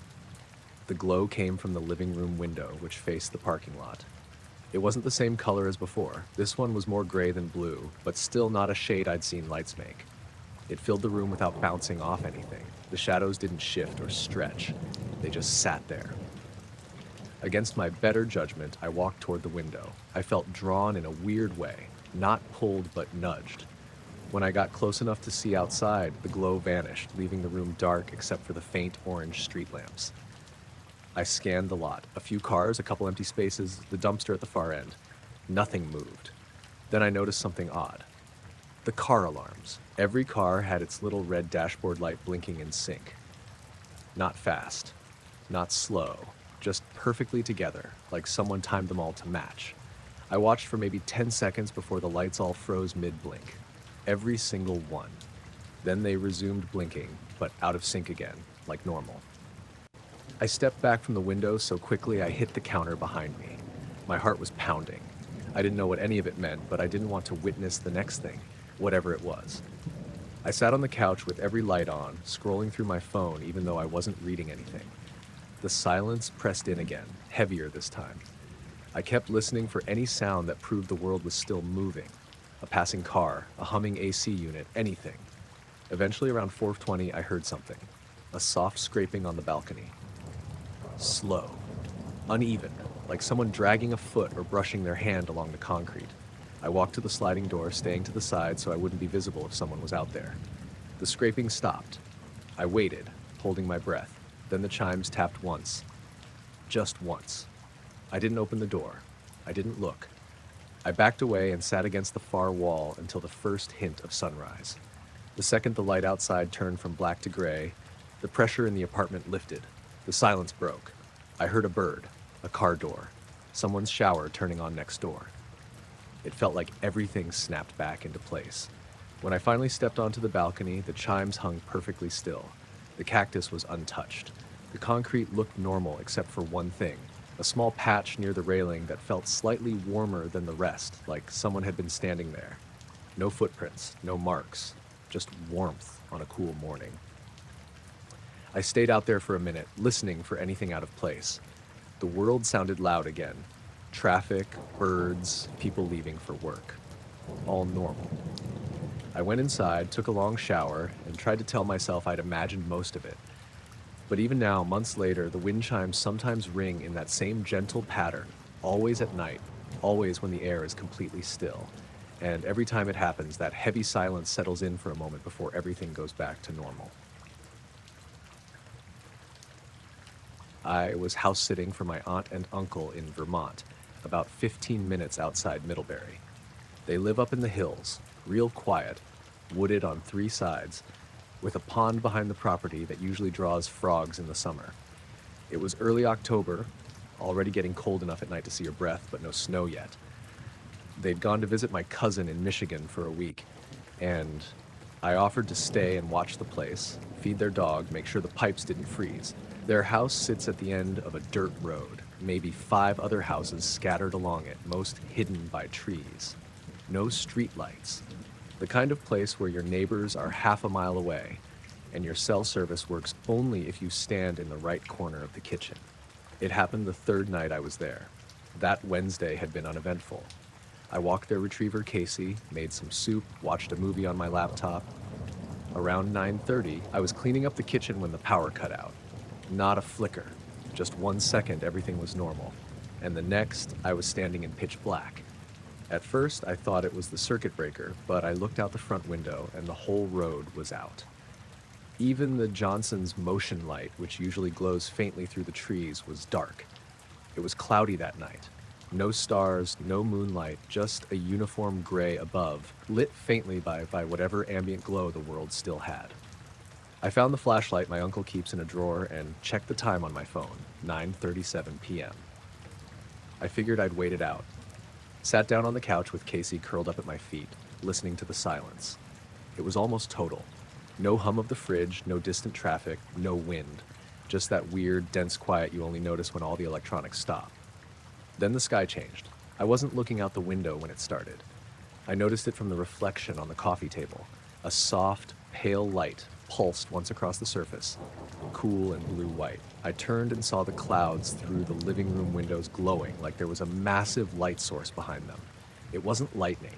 There was no flicker, no bolts, and no sound. Just a slow, building brightness that reached a peak, hovered for maybe 5 seconds, then faded. That's when Casey started whining. He got up, tail tucked, and walked in a circle like he was nervous about something. He stared at the back door, then looked at me like he expected me to do something. I went to the window and looked out. Nothing. Trees, pond, darkness. The glow had faded completely, and the clouds looked normal again, just flat and gray. I stood there for a while, trying to listen. I thought I heard a humming sound, faint, high-pitched, but it could have been in my head. You know how silence sometimes plays tricks on you, like your ears are filling the gaps? Then the power came back on. Everything at once. Lights, fridge, the clock on the microwave flashing 12. It was 9:54, according to my phone. I checked the local outage map online, but nothing showed up. No reports. I probably would have written it off as weird weather or a transformer surge, except for what happened later. Around midnight, I was in bed reading. Casey was on the rug, asleep. I heard something outside, like footsteps crunching the gravel around the driveway. Not fast or loud, just 2 or 3 careful steps. I froze. There shouldn't have been anyone up there. My aunt and uncle don't get visitors, and you'd hear a car from half a mile out. I turned off the lamp and listened. Nothing. No more footsteps. I got up and crept to the side window, pulled the curtain an inch. The porch light was still off, but the motion sensor should have triggered if anyone had come close. I didn't see anything, just darkness between the trees. But when I looked down at the yard, I saw something wrong with the grass. There was a faint ring in the lawn, just a slightly lighter shade than the rest. I hadn't noticed it earlier that day when I took Casey out. It was maybe 20 feet across. Perfect circle. Too clean for lawn equipment, and the grass inside it looked flattened. I didn't go outside. I just stood there for a long time trying to make sense of it. At some point, I realized the light from the power outage, the glow behind the clouds, it had looked like it came from directly above that spot. Next morning, the circle was still there, faint but visible in the daylight. The grass wasn't burned, just pressed flat. Casey wouldn't go near it. I tried tossing a ball across the yard, and he stopped short when it rolled inside the ring. I took a picture with my phone, but it didn't capture much, just a slight difference in color. Later that day, I checked again. The circle was still there, but the grass inside had started to lift a little. By the time my aunt and uncle came back, you could barely see it. I didn't tell them. Not because I thought they wouldn't believe me, but because I didn't want to try and explain something I didn't understand myself. I left a day early, told them I had to get back to work, which wasn't true. I just wanted to be around people again. Cities, lights, sounds, anything but that quiet stretch of road and the weird silence under those clouds. I noticed the stars looked wrong before anything else happened. I was camping alone near the Coconino Rim, about 40 minutes outside Williams. It wasn't a serious backpacking trip or anything, just a quick overnight because work had been draining and I wanted a quiet night. I found a flat clearing off an old service road, pitched my tent, made some instant noodles, and sat back to watch the sky. It was one of those clear, dry nights where you could see every constellation like someone had wiped the sky clean. I was lying on my back on the foam pad outside the tent when I realized the stars directly above me seemed softer than the rest. Not dimmer, just slightly blurred, like I needed glasses. I blinked a few times, rubbed my eyes, even sat up, but the patch stayed fuzzy. It covered maybe a dinner plate's worth of sky if you held it at arm's length. Everything else looked sharp. I figured maybe some heat from my little camp stove was distorting the air, but the stove had been off for almost an hour. The air was still. No wind, no bugs buzzing near my ears, just dead, open quiet. I lay back down to stare at it. The blur didn't pulse or shimmer. It just existed, like a thin lens floating above me. I stared long enough that I started picking out individual stars inside the patch, and I saw something that made my stomach tighten. The stars inside the blur seemed to shift ever so slightly. Not twinkle, shift, like their positions were being nudged around. I sat up again, feeling stupid for getting nervous over something I couldn't even name. I told myself it was atmospheric ice crystals, or some balloon drifting high enough to warp the light. But the more I watched, the more I realized the patch was moving. Slowly, but moving. It drifted about the length of my thumb held up to the sky, sliding westward. The rest of the sky held still, crisp and normal. Only that patch smeared like the stars were behind warped glass. I listened for a plane. Nothing. I listened for wind. Nothing. I checked my phone for the time, 10:47, and when I looked back up, the blurred patch had shifted farther, picking up speed so slowly I didn't notice until I compared its position to a line of bright stars along the horizon. Then something flashed inside the blur. Not bright enough to blind me, just a faint pulse, like distant lightning behind clouds. Except there weren't any clouds. Another pulse came a few seconds later, soft, bluish, dull around the edges. Not lighting up the ground, just faintly illuminating whatever was causing the distortion. I stood up, a little shaky, and walked a few steps toward the tree line. The pine needles under my boots barely made a sound, which felt strange on its own. Normally they crackle. That night they were like damp carpet. The blur drifted more quickly now, sliding across the sky with a steadiness that didn't fit anything I knew. Not a satellite, not a plane, not even a slow-moving cloud bank. It felt intentional, controlled, but too quiet and too slow for anything mechanical. When it passed a particularly bright star, the star elongated into a streak for a split second before snapping back into place once the blur moved on. I swallowed hard. My mouth felt dry. I stepped backward, bumping into my tent. That small sound, the tent poles rattling, felt jarring against the rest of the quiet.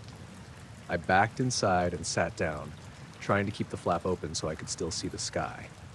I didn't want to lose sight of whatever was happening, even though part of me didn't want to see any more. The blur moved toward the western ridge. Just as it reached the top of the tree line, a faint buzzing started. Not loud, not like an insect, more like the hum of a power line half a mile away. It vibrated in my chest more than in my ears. I held my breath without meaning to. The hum changed pitch, higher, then lower, then settling into something steady. Then it stopped, completely. The blur froze too, hovering in place above the ridge. I crawled halfway out of the tent, trying to keep some fabric between me and the open air for reasons I didn't fully understand. My head stuck out just enough to watch the sky. The blur stayed still for a long stretch of time. At least a minute, maybe more. It felt longer. I looked around at the clearing.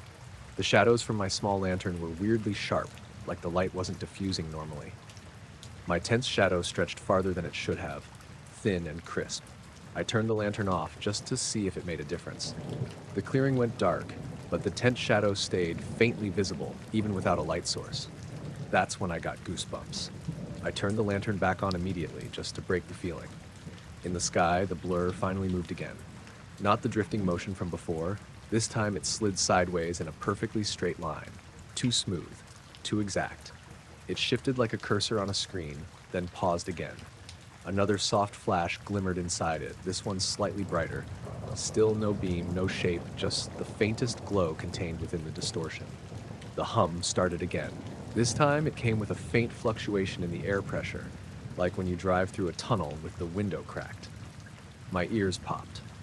I ducked back into the tent completely, pulled the zipper halfway, then stopped myself. Zipping it all the way felt worse somehow, like I needed to be able to see out. The hum rose, then stopped for the second time. I waited for whatever would follow. Nothing happened for almost 30 seconds. Then the blur began to stretch. It elongated into an oval, thinning along one edge like it was being pulled.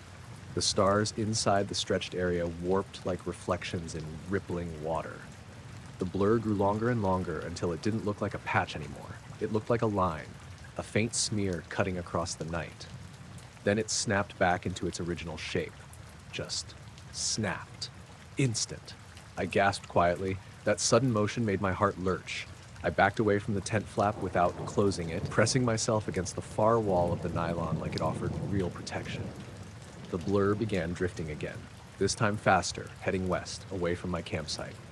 As it moved, the stars behind it regained their sharpness, like the sky was returning to normal piece by piece. The hum faded with it, thinning until it was barely noticeable, then gone. I crawled forward again, watching the blur shrink as the distance grew. It didn't fade exactly. It just got smaller, like it was moving impossibly far away very quickly. At a certain point, I couldn't tell if it was still the blur or just a patch of cloud. Then it condensed into a small point of soft light. The point blinked once, then disappeared. Just like that. The sky was perfectly clear afterward. Every star sharp, every constellation where it should be. The air moved again, too. I felt a breeze lift the edge of my tent flap and brush my cheek. It was such a normal sensation that it felt surreal. I stepped outside, slowly, scanning the treetops and ridgeline. Nothing unusual. The buzzing was gone. The weird shadows from the lantern looked normal again. I stood there for maybe 20 minutes, turning in slow circles like an idiot, trying to catch any lingering trace of what I'd seen. There was nothing. Eventually, I sat back on the foam pad, exactly where I'd been when the night started feeling strange. The stars looked completely ordinary. I didn't sleep well. Every rustle in the trees made me sit up. Every shift of wind made me check the sky, but the blur didn't return. In the morning, the campsite looked untouched, but something felt different.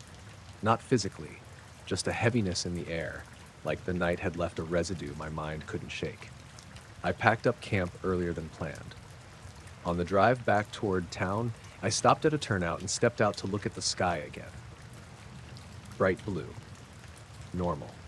But as I stood there, a weird feeling settled in me, like the clarity of the sky was too perfect, like something had smoothed it over.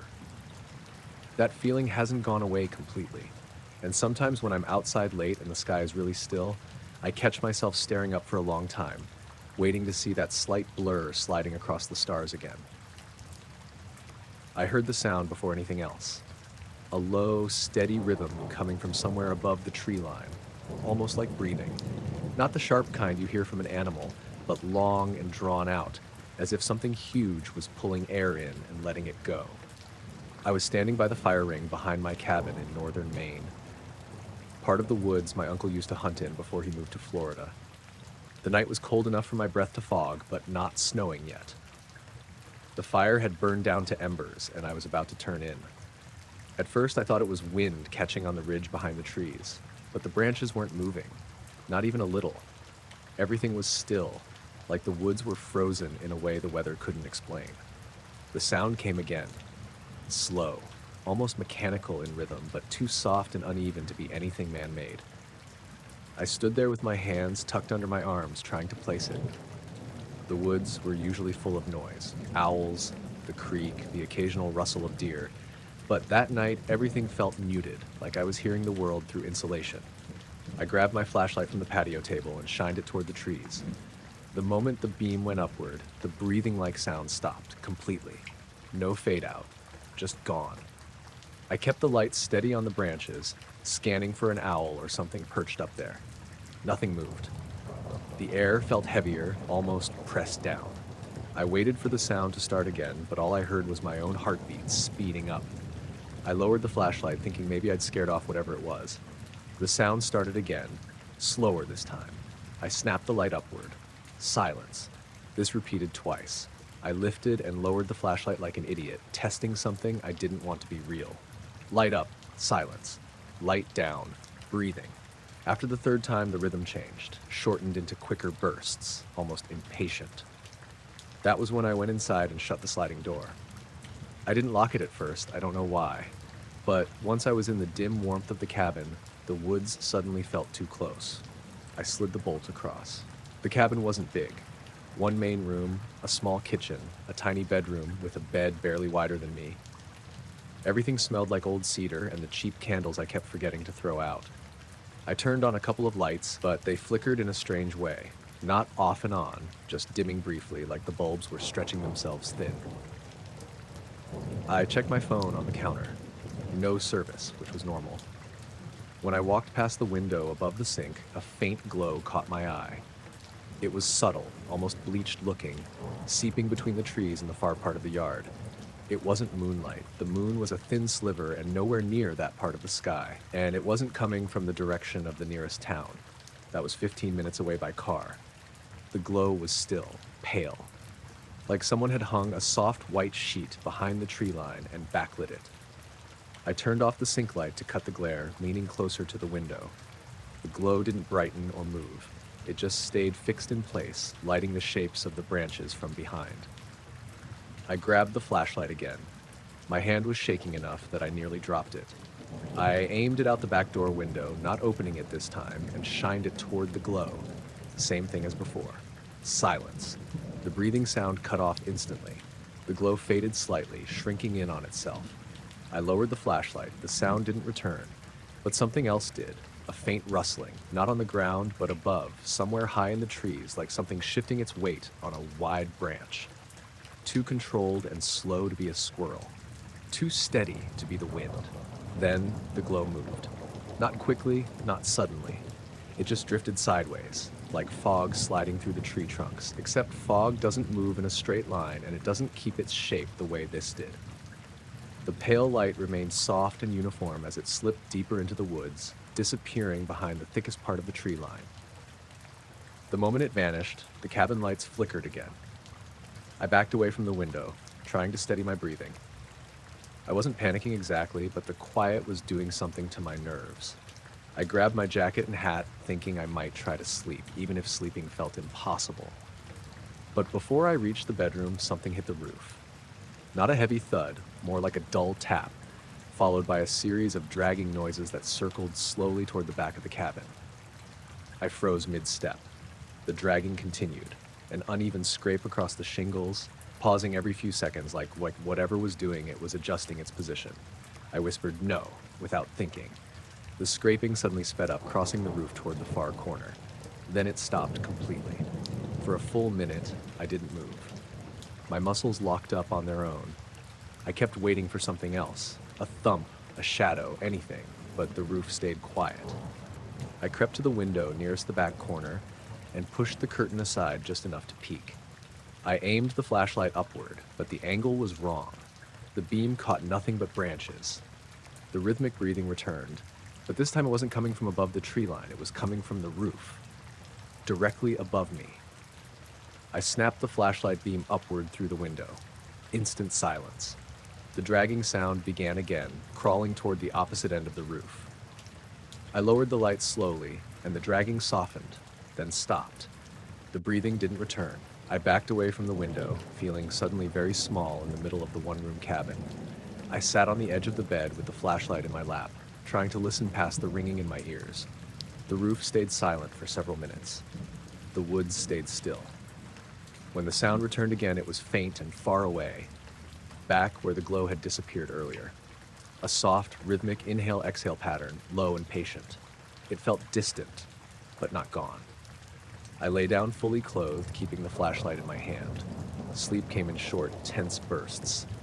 Every time I drifted off, I startled awake at the slightest noise, the cabin settling, a twig snapping outside, the faint creak of the rafters. Around 4 in the morning, the light outside changed. I saw it through the cracks in the blinds first. A subtle brightness moving between the trees again, low and quiet. The rhythm had stopped. Everything was still. I listened for a long time, waiting for another sound, but nothing came.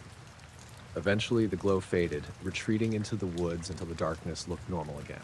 I stayed awake until dawn. When the sun finally came up, the cabin felt ordinary. The trees swayed lightly with the morning breeze, like the woods had been asleep all night instead of whatever I had witnessed. I stepped outside carefully, scanning the roof. No damage, no disturbed shingles, nothing out of place. I walked to the clearing where I'd seen the glow. The ground looked untouched. No footprints, no broken branches. The wind moved normally now, rustling the leaves, carrying the usual smell of pine and cold earth. I packed up my gear faster than I ever had before and drove back to town without looking in the rear view more than necessary. That night, in my apartment hours away from the cabin, I tried to sleep again. Just before drifting off, I thought I heard a low rhythmic sound, barely audible, almost imagined, coming from somewhere above the building. I turned on the light. The sound stopped.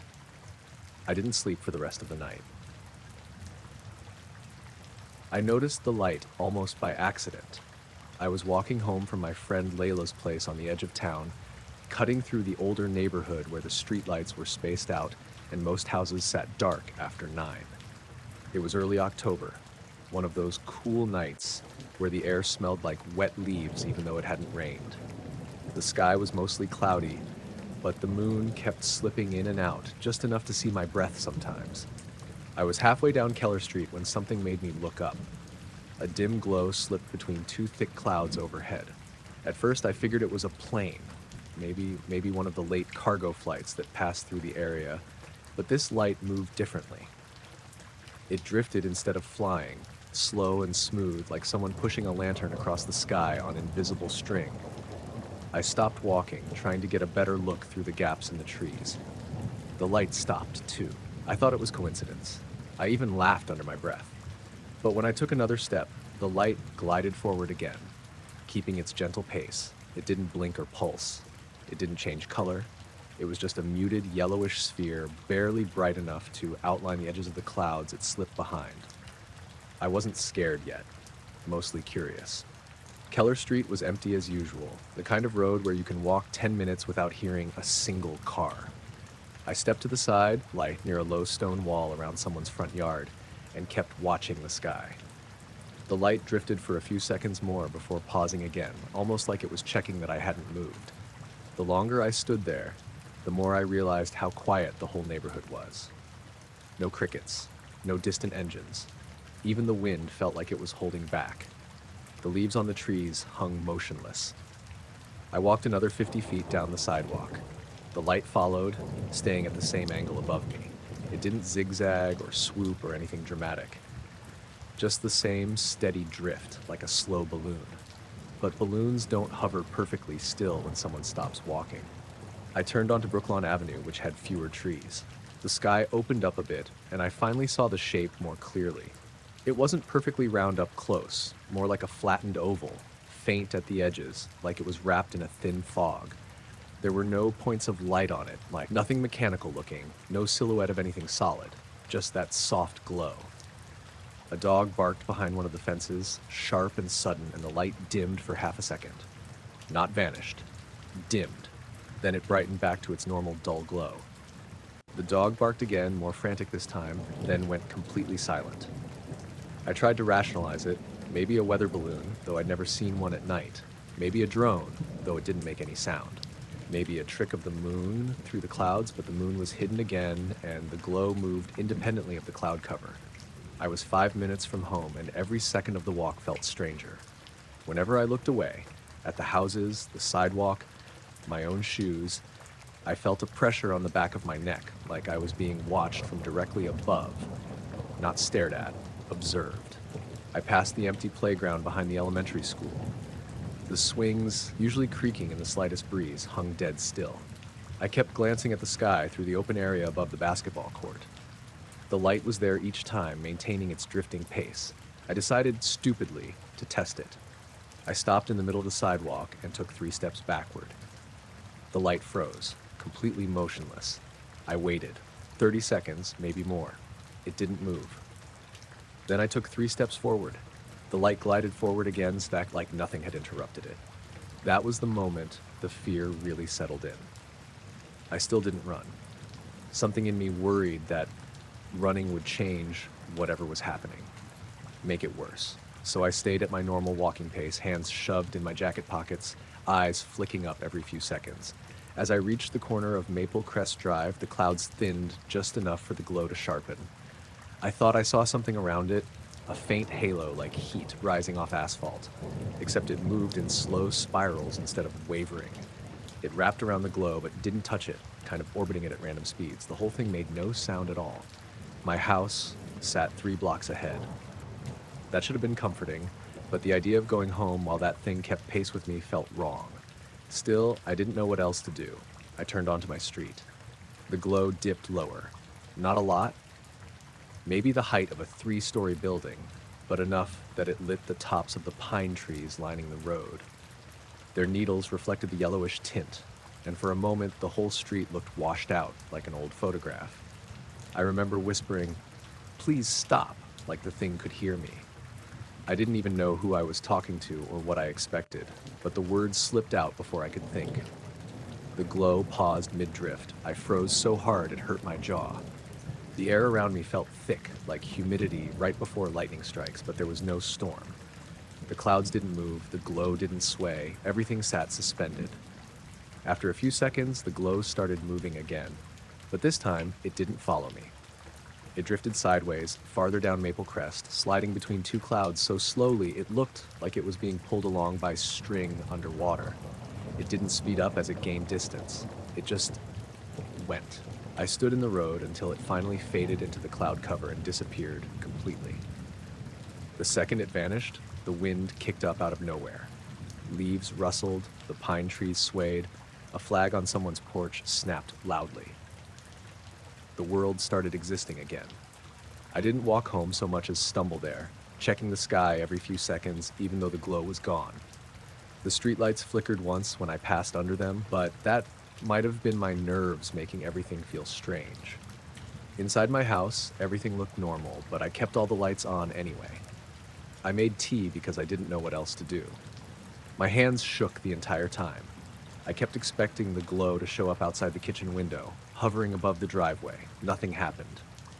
I finally went to bed around 4, but sleep didn't last long. I woke again at 7 to sunlight and a text from Layla asking if I got home okay. I told her yes. I didn't tell her anything else. I tried to convince myself I'd imagined parts of it or misinterpreted something ordinary.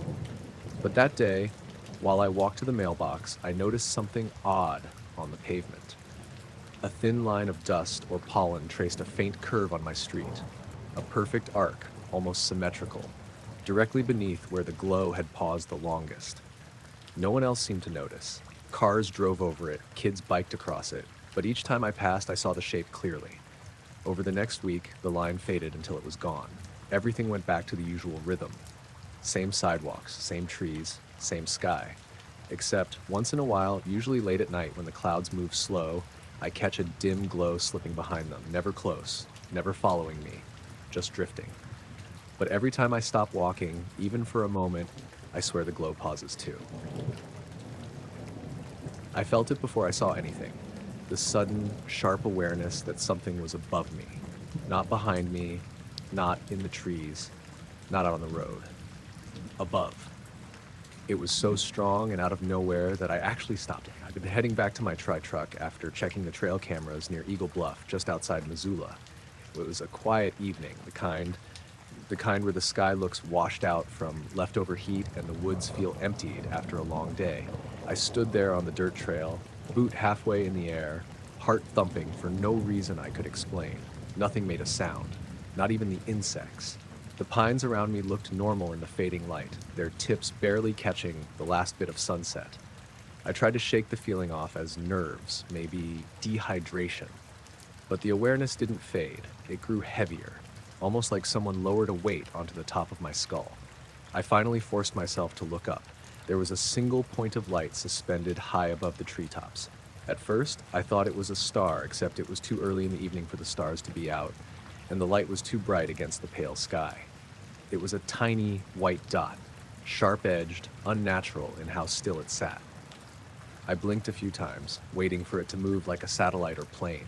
It didn't move. It froze in exactly the same spot, not even a wobble. I don't know how long I stared at it, maybe 10 seconds, maybe more. My chest felt tight, like I was holding my breath without meaning to. The point of light hovered directly above me, centered perfectly, as if it had always been there and was just waiting for me to notice. Then as I watched, it dimmed. Not abruptly, slowly, like someone was turning down a dial. The edges softened first, then the brightness drained away until the dot was barely visible. Then it simply blended into the sky and was gone. The moment it disappeared, the awareness vanished too, like a switch had been flipped off. I stood there in the weird quiet, trying to convince myself it had been a drone or some reflective debris catching the sun, but nothing about it felt right. The fading light, the frozen stillness, that pressure in my head, it all lingered in a way I couldn't shake. I made myself walk again. The woods felt too open now, it's like every direction strange. Even though the sun hadn't fully set, the shadows between the trees looked darker than usual. I kept glancing up, half expecting to see the light flick back on. The sky was empty. As I got closer to the trailhead, I noticed something else off. The air temperature dropped abruptly, like stepping from summer into early fall. A breeze drifted through the trees, but it wasn't cool in a normal way. It felt flat, hollow, like the air had lost its warmth instead of replaced it. I zipped up my jacket and checked my watch. It said 8:26 p.m. That didn't match my memory. I thought it had been barely 8:05 when I'd first stopped. I tried to blame the sinking sun for confusing me, but unease crawled up my spine anyway. When I stepped into the clearing where I'd parked, I spotted my truck immediately. But something about it looked wrong. I walked up to the driver's side door and realized what it was. The interior dome light was on. I knew for a fact I'd turned it off when I left. I never leave it on. It drains the battery. I pulled the door open slowly. The air inside the truck was warmer than outside, like it had been sealed all day instead of sitting open to the evening chill. The dome light flickered once when I leaned in, a soft blink that didn't match the truck's usual electrical quirks. I sat in the driver's seat and closed the door. The forest around me felt too quiet again, like sound couldn't get through the windows. Before starting the engine, I looked at the sky through the windshield. Nothing. But the longer I stared, the heavier the silence felt. When I finally turned the key, the radio crackled, just one sharp burst of static before settling into silence. The dashboard lights flickered faintly, then steadied. I checked the battery indicator. Normal. The engine sounded fine. I backed out of the clearing and started down the dirt road toward the main highway. The truck's headlights cut through the pines in long, shaky shadows. I kept checking the rearview mirror, half expecting to see the point of light hovering above the trees behind me. About a mile down, the forest opened up into a long, narrow valley. The sky beyond the pines was darker now, the first real stars beginning to appear. I drove slower than usual, trying to shake off the feeling in my chest. Then I felt it again, that heavy awareness, like someone pressing a palm on the top of my head. I gripped the steering wheel tighter, breath catching. I didn't want to look up this time. The urge to keep my eyes on the road was overwhelming, like looking up would invite something I wasn't ready to see. But the awareness didn't go away. It grew sharper, more focused. Finally, I forced myself to lift my eyes to the windshield. Nothing. just the darkening sky and the edge of the valley. But when I checked the rearview mirror, I saw it, the point of light, far behind me now, hovering just above the line of trees in the distance. Not moving, not blinking, just watching the road from far away. I pressed the accelerator. The truck groaned a little as it climbed the shallow rise toward the highway, gravel pinging against the undercarriage. I kept glancing at the mirror. The light stayed the same size, same brightness. It didn't give chase, it didn't grow smaller with distance. It stayed fixed as if distance didn't matter. When I finally reached the paved road and turned left toward Missoula, the point of light slipped behind a ridge. I didn't see it again. The awareness faded as suddenly as it had come. The rest of the drive felt strange but uneventful. My radio stayed dead. The dome light blinked once more when I got home, but stayed off after that. Inside my house, everything looked normal. The ceiling fan hummed, the fridge kicked on, the world was back to its usual noises. But as I stood on my porch before going inside, I looked up at the sky one more time. Just stars, just night, nothing out of place. Still, that sense of being watched lingered faintly at the edges of my mind, like something waiting behind the dark. And when a star near the eastern horizon flickered, just once too deliberately, I stepped back inside and shut the door. I was sitting by the river because I couldn't sleep. It was early June, warm but not muggy yet, and the kind of night where the water sounded louder than usual. I'd driven out to the stretch near Burley Ford, the spot my friend Marin and I used to fish when we were teenagers. Back then, we'd come during the day, but lately I'd been going at night, when the place felt empty and the only things moving were the water and whatever stirred in the trees. I parked under the sycamore tree and walked the short path to the bank. The moon was bright enough that I didn't need my phone light. The river wasn't deep there, maybe waist high in the middle, and it moved slow, just a steady push downstream that carried leaves and bark and whatever else fell into it. I sat on the flat rock I always used, elbows on my knees, staring at the ripples. I wasn't out there more than 10 minutes before something changed in the water. The ripples started bending in a weird way, like something was cutting beneath the surface. Not big, just enough to catch my attention. At first I thought it was a fish, maybe a trout cruising upstream, but the movement didn't match anything alive. It was too straight, too smooth. Then I saw the light, a thin line of pale white, faint enough that I thought my eyes were playing tricks on me. It stretched maybe 2 feet long and shimmered just beneath the surface, moving upstream against the current. Slowly, steadily. The water above it barely distorted. It was like the current didn't matter to whatever it was. I sat completely still, leaning forward without meaning to. The line of light moved in a perfectly straight path, gliding right through patches of floating leaves without disturbing them. It didn't wobble or flicker, just a soft, constant glow. I glanced around, trying to find a source. No flashlights, no houses nearby. The moon was too far to reflect like that. My car headlights were off. Nothing else should have been shining into the water. When I looked back, the light had gotten closer, maybe 20 feet away now. Just a thin glowing strip moving silently beneath the surface. For a moment, I had the weirdest thought that it was scanning the riverbed. No idea where that came from, but the thought hit me hard enough that I held my breath. As it moved, I noticed something else. The current around it slowed. Only by a little, but enough that the floating debris seemed to hesitate as the glow passed under them, like the water itself was being tugged or held. That's when I finally stood up. The moment I shifted my weight, the light dipped downward, almost like it noticed me. It didn't vanish. It just sank slightly deeper, the glow dimming to a dull haze. I stepped closer to the edge. Bad idea. The light responded, but not the way I expected. It didn't retreat or shoot off. It stopped. Completely. A motionless stripe of white hovering under the water. The current flowed over it like it wasn't even there. My pulse hammered in my ears. I crouched down, watching the way the glow outlined the stones on the riverbed. It made the rocks look flat, like the shine was erasing their texture. The whole thing looked wrong, like it wasn't illuminating the stones, but replacing their shadows with something else. Then it started moving again. Not upstream this time, sideways, toward me. It wasn't fast, but the directness of it scared me more than speed would have. I froze in a crouch, unable to make my legs work. The light glided closer, brightening just slightly, enough that the water above it turned the color of milk. When it got within 10 feet, the surface shifted. Not a splash. More like a pulse, one soft upward bulge of water, as if something underneath had exhaled. I took a step backward without standing fully. My foot slipped on the dirt, and I hit the ground harder than I meant to. The impact jolted me out of whatever trance I'd been in. I scrambled up, staring at the river. The light paused again, holding position. The river was silent, no current sound, no insects, just my own breathing and that strange hush you only hear right before something happens. I forced myself to speak out loud, just to break it. What is this? Of course, nothing answered.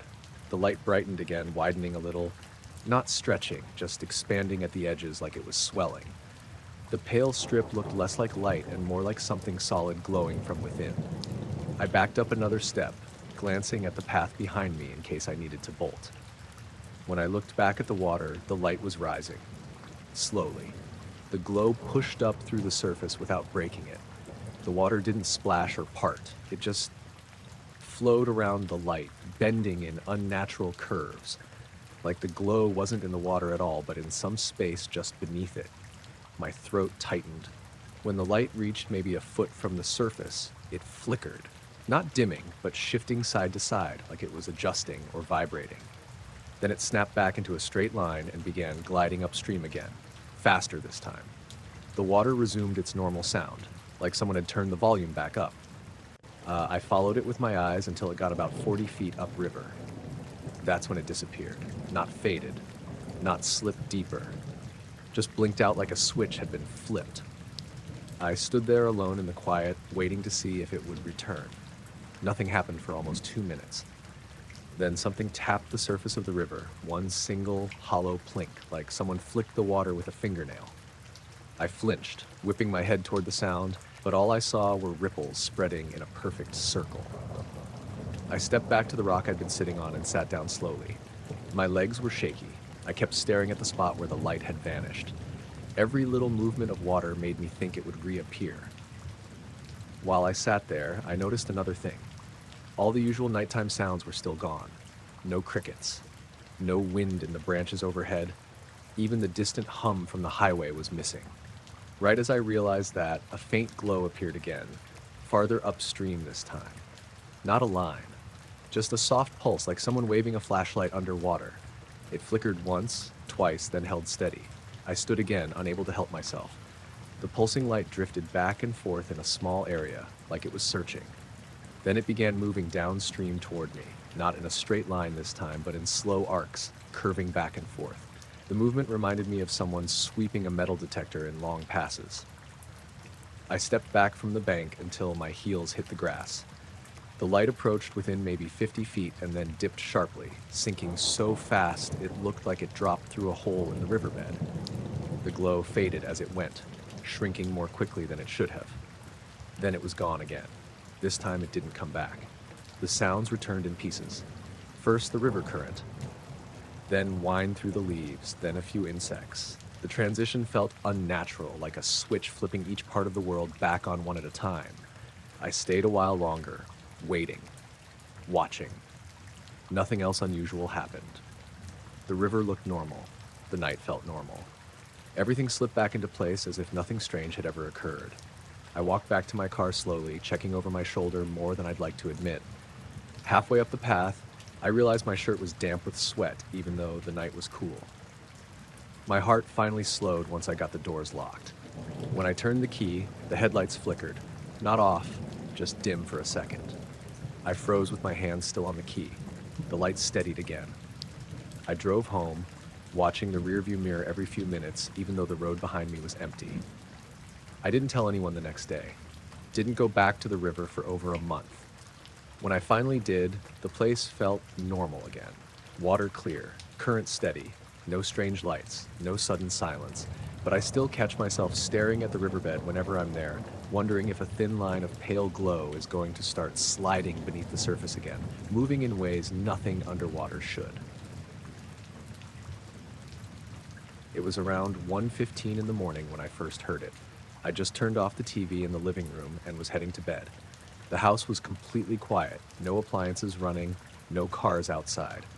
It was one of those nights where the stillness feels heavier than usual. No wind, no crickets, not even the distant hum from the highway a few miles off. I live in a small ranch-style house just outside of Iron Ridge, Wisconsin. Not much around here. A couple neighbors spaced out along the road, lots of trees, lots of quiet. My yard backs up to a thicket of woods that goes on for acres. I've seen deer, raccoons, the occasional owl, normal stuff. Nothing bigger than a stray dog. Anyway, I was brushing my teeth when I heard it, a slow, deliberate thump overhead. Just one, then a pause, then another. Not like something fell. Not random. Footsteps. Measured, heavy enough to feel faintly through the ceiling. I froze. Toothbrush still in my mouth. Thump, thump, thump. I turned off the water and stood still, listening. It moved from the far end of the house above the guest bedroom toward the center. Not fast, not dragging. Just one step at a time. I walked out into the hallway, barefoot, and pressed my hand to the ceiling. I didn't feel anything vibrating, but the sound was clearer there. The steps passed right over me. I live alone, no pets, no trees hanging over the roof. There was no wind that night, and the forecast had been clear, cool, dry, mid-40s.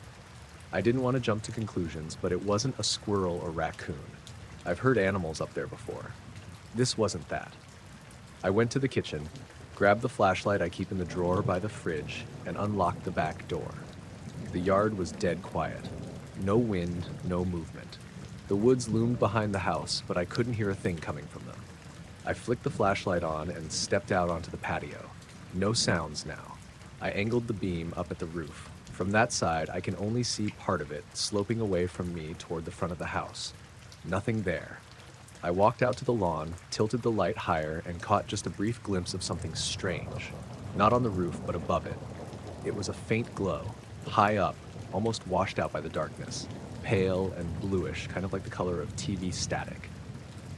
The shape wasn't clear. It didn't have edges exactly, but it was moving. Upward. Slowly. It wasn't a drone. I've seen those. This was quieter than a drone, completely silent, and the way it moved, it didn't wobble or blink. It rose steady like it was being pulled. I watched it climb into the sky until it passed into the low-hanging clouds above the trees. The light didn't shine through the clouds, it just faded, like it was absorbed. The second it disappeared, the flashlight in my hand flickered. Just once. Then came back. I turned and looked at the house. Nothing on the roof. No movement.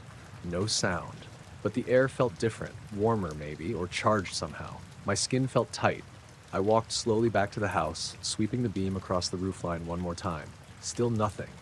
When I got inside, I locked the door behind me and stood there for a few minutes, listening. The house was quiet again. I checked the attic, even though it didn't make sense. No signs of animals, no broken vents or gaps. I didn't sleep that night. I stayed up on the couch with the flashlight beside me, half watching the muted TV. At some point, I must have dozed off, but I kept waking up thinking I heard movement outside. Never caught anything. The next morning, I checked the roof from the yard. No damage, no tracks, just a few fallen leaves. I haven't heard the steps again, but now, every time it's quiet like that, when the wind dies down and the trees aren't moving, I find myself staring at the ceiling, waiting. It was around 10:30 on a Thursday night, early October. I just finished cleaning up dinner and remembered the trash had to go out. Collection was Friday morning. I was barefoot, wearing just a hoodie and old sweatpants, walking the can down the side of the house to the curb. It had been a quiet night. No wind, just that cold stillness that settles in when the temperature drops quick after dark. We live in a cul-de-sac outside of Medford, Oregon. Suburban, but on the edge of a more rural patch. A few houses, big yards, and nothing but woods behind our fence line. I got to the curb and popped the lid shut on the can when I noticed a soft light to my left, like someone had flicked on a porch lamp across the way. But it wasn't a lamp. Across the street, just above the Wilkinson's house, maybe 20-25 feet above their roofline, there was a pale bluish-white light. Oval-shaped, not blinking, not swaying, just hanging there. The Wilkinsons were out of town that week, so I knew it wasn't them messing with anything. My first thought was drone, but it didn't move like a drone. No tilt, no hum, completely still. And it wasn't that sharp LED white most drones have. This was softer, almost foggy, like light shining through frosted glass. I stood there watching it for maybe 10 seconds, and I don't remember hearing a thing. No bugs, no breeze, no distant traffic, just silence. I looked down the street, no other lights, no other people. Just the yellow porch glow from a few houses and that pale thing over the roof. Then it dimmed. Not all at once. It faded like someone turning down a dimmer switch slowly. When it got to the point I could barely see it, it didn't fly off or move. It just vanished, like it blinked out. I stood there for a full minute, staring at the spot. Nothing. No sound, no movement. Just the same quiet street I've lived on for 12 years. I went back inside and locked the door behind me. Didn't say anything to my wife, Erin. She was already half asleep on the couch. The next morning, I walked across the street before work, just to see. There was nothing on the Wilkinsons' lawn or roof. No signs of anyone having been there. No scorched patches, no tire tracks, nothing out of place. I tried to forget about it. Figured maybe I saw a reflection. Maybe someone behind me opened a window and it caught some light weird. But that night, around the same time, I was in the kitchen finishing dishes when the motion light in our backyard clicked on. I glanced out the window, thinking maybe a raccoon or one of the stray cats from down the hill. There was nothing, just the yard. Still, dimly lit, leaves shifting in the breeze. But the light stayed on longer than it should have. Usually it turns off after 30 seconds, but this time it lasted a full minute before shutting off. I didn't go outside. The third night, Saturday, is when things got harder to explain. Around 10:45, I stepped out to grab a hoodie from the car. It had rained earlier and the air was damp. I didn't notice anything at first, but as I walked up the driveway, I felt something shift, like pressure in my ears, almost like when you're gaining altitude in a plane. A soft, muffled pop, then that thick quiet again, like sound was being soaked up by something. I turned around and looked across the street. Nothing above the Wilkinsons this time, but farther off, past the end of the cul-de-sac, above the tree line, I saw movement. Something dark shifted against the sky. It wasn't lit, and it wasn't shaped like a plane or bird. It was wide and slow and wrong. I froze. Tried to trace it, but it blended into the sky so well I could only track it by what stars it blocked out. Just like a smear in the air. No lights, no sound. It floated past, maybe 200 or 300 feet up, heading east over the trees, and then I couldn't see it anymore. I stood there, hand on the driver's side door, until a car came down the street, headlights snapping me out of it. When they passed, everything felt normal again. Ears unpopped, night sounds returned, motion light didn't go off, nothing dramatic, but I couldn't shake the feeling something had just been here, watching. That night, I had trouble sleeping. Woke up at 3:17 a.m. on the dot. No sound, no dream, just wide awake. I lay there for a while, trying not to look at the window, not really sure why. The next morning, I checked the cameras. We have two. One doorbell cam, one mounted over the garage. Both record motion-triggered clips to a cloud account. I scanned through the feed from 10 p.m. to midnight the night before. There was nothing. Literally nothing. No clips, just a gap. It jumped from 9:53 p.m. to 12:12 a.m., like the system just didn't detect anything, which was weird because it should have picked up me going to the car or that passing vehicle. It always does. I checked the camera settings, all normal. Wi-Fi was solid, timestamp accurate. I even walked out to test it. The second I stepped into the frame, it recorded me just fine. I told Erin about all of it that evening. Not the first night, but the past two. The silence, the thing over the trees, the camera weirdness. She kind of brushed it off, said maybe I was overtired, maybe the software glitched, so I didn't press it. But I kept paying attention. A week went by with nothing. No lights, no motion triggers, no waking up at 3 a.m.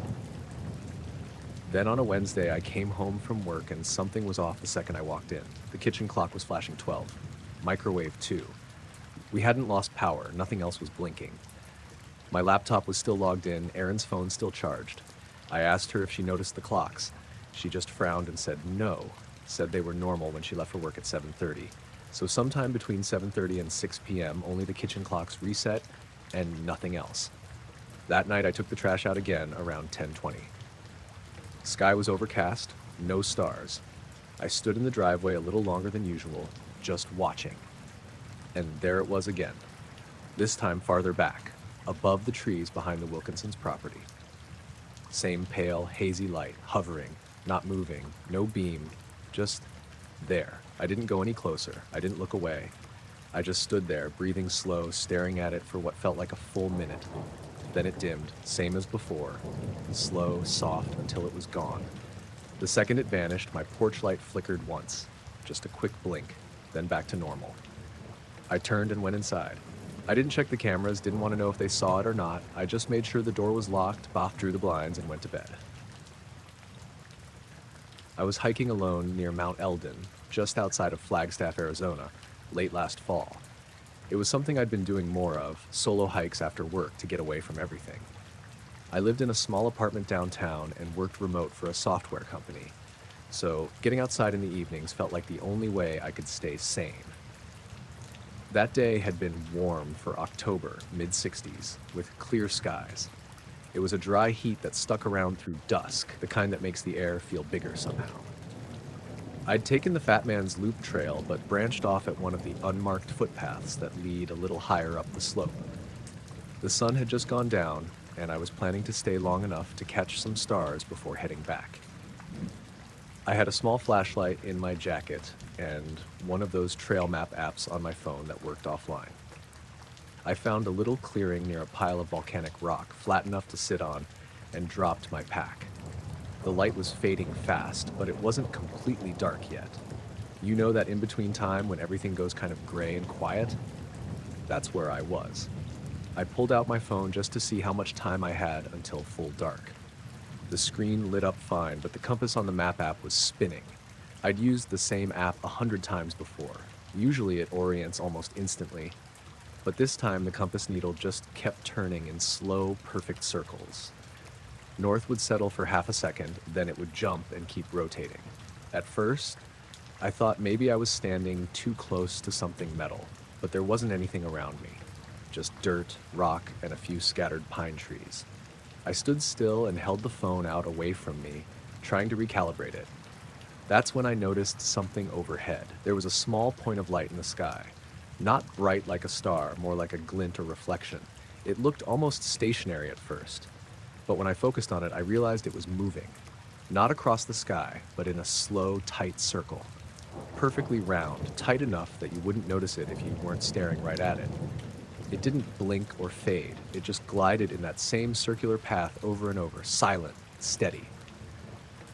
I looked around. The trail below was empty. No distant flashlights, no headlamps, no plane sounds, no wind. Total stillness. And that weirdly smooth movement overhead like it was being drawn by a compass itself. I thought maybe it was a drone. That seemed like the most logical guess. But I've seen drones and they don't move like that. They hum or buzz or wobble a little. This thing was completely silent, and it wasn't blinking red or green like most consumer drones. It was just that soft white point, circling. I tried taking a video with my phone, but as soon as I pointed it up, the camera went out of focus. Total blur. I tapped the screen, adjusted the settings, even tried switching apps. Nothing. Every time I aimed it at the sky, the image warped like a heat haze. The compass was still spinning. I went into the phone's sensor settings, and even the gyroscope reading was bouncing slightly like it couldn't lock into position. I stood there for a few more minutes, like holding perfectly still. That light didn't stop circling, it didn't move away, it didn't fade, just kept going around and around in the exact same spot. Then all at once, it stopped. Not like it slowed down or drifted off, it just paused mid-circle and hung there, completely still. I froze. My hands were cold now and the hairs on my neck were standing up. I don't usually spook easy, but something about the way that light just watched, I guess. It felt like it was watching. I didn't move, didn't blink. The clearing around me felt wrong, like it was waiting for something too. After maybe 10 seconds, the point of light zipped off. Not in an arc, not gradually, just gone. Like it stretched into a streak for a split second, then disappeared into the sky. The compass on my phone stopped spinning. It settled immediately. North locked in. The maps snapped back into place. The gyroscope readings flattened. Everything on the phone was normal again. I didn't even get an alert or anything. It just reset. I didn't stay to watch the stars after that. I headed straight back to the main trail. I had my flashlight out, but I only used it for part of the way. Once I was under the thicker trees, it felt better to walk in the dark, less exposed somehow. About halfway down, I passed a couple coming up. I asked if they'd seen any drones or anything unusual in the sky. They said no, just stars.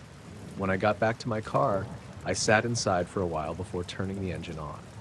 The compass in the dashboard showed north as due west for about 3 seconds, then corrected itself. I remember that detail because I looked at it, then turned my head toward the actual mountains and thought, that's not right. And then it fixed itself like nothing had happened. The drive home was quiet. I didn't try to play music. Didn't call anyone. I didn't even check the video I'd tried to take until the next morning. It was just static, a 10-second clip of gray fuzz. No audio, no image. Nothing else on my phone had been affected. I haven't done a solo hike up Eldon since. I've gone out with friends, but I don't tell them the real reason I avoid that side of the mountain. It's not that I'm scared, exactly. It's more like I don't want to bring whatever that was back with me. The first time it happened, I figured it was a bird or a raccoon or something. Just one of those motion light false alarms you get living a little outside town.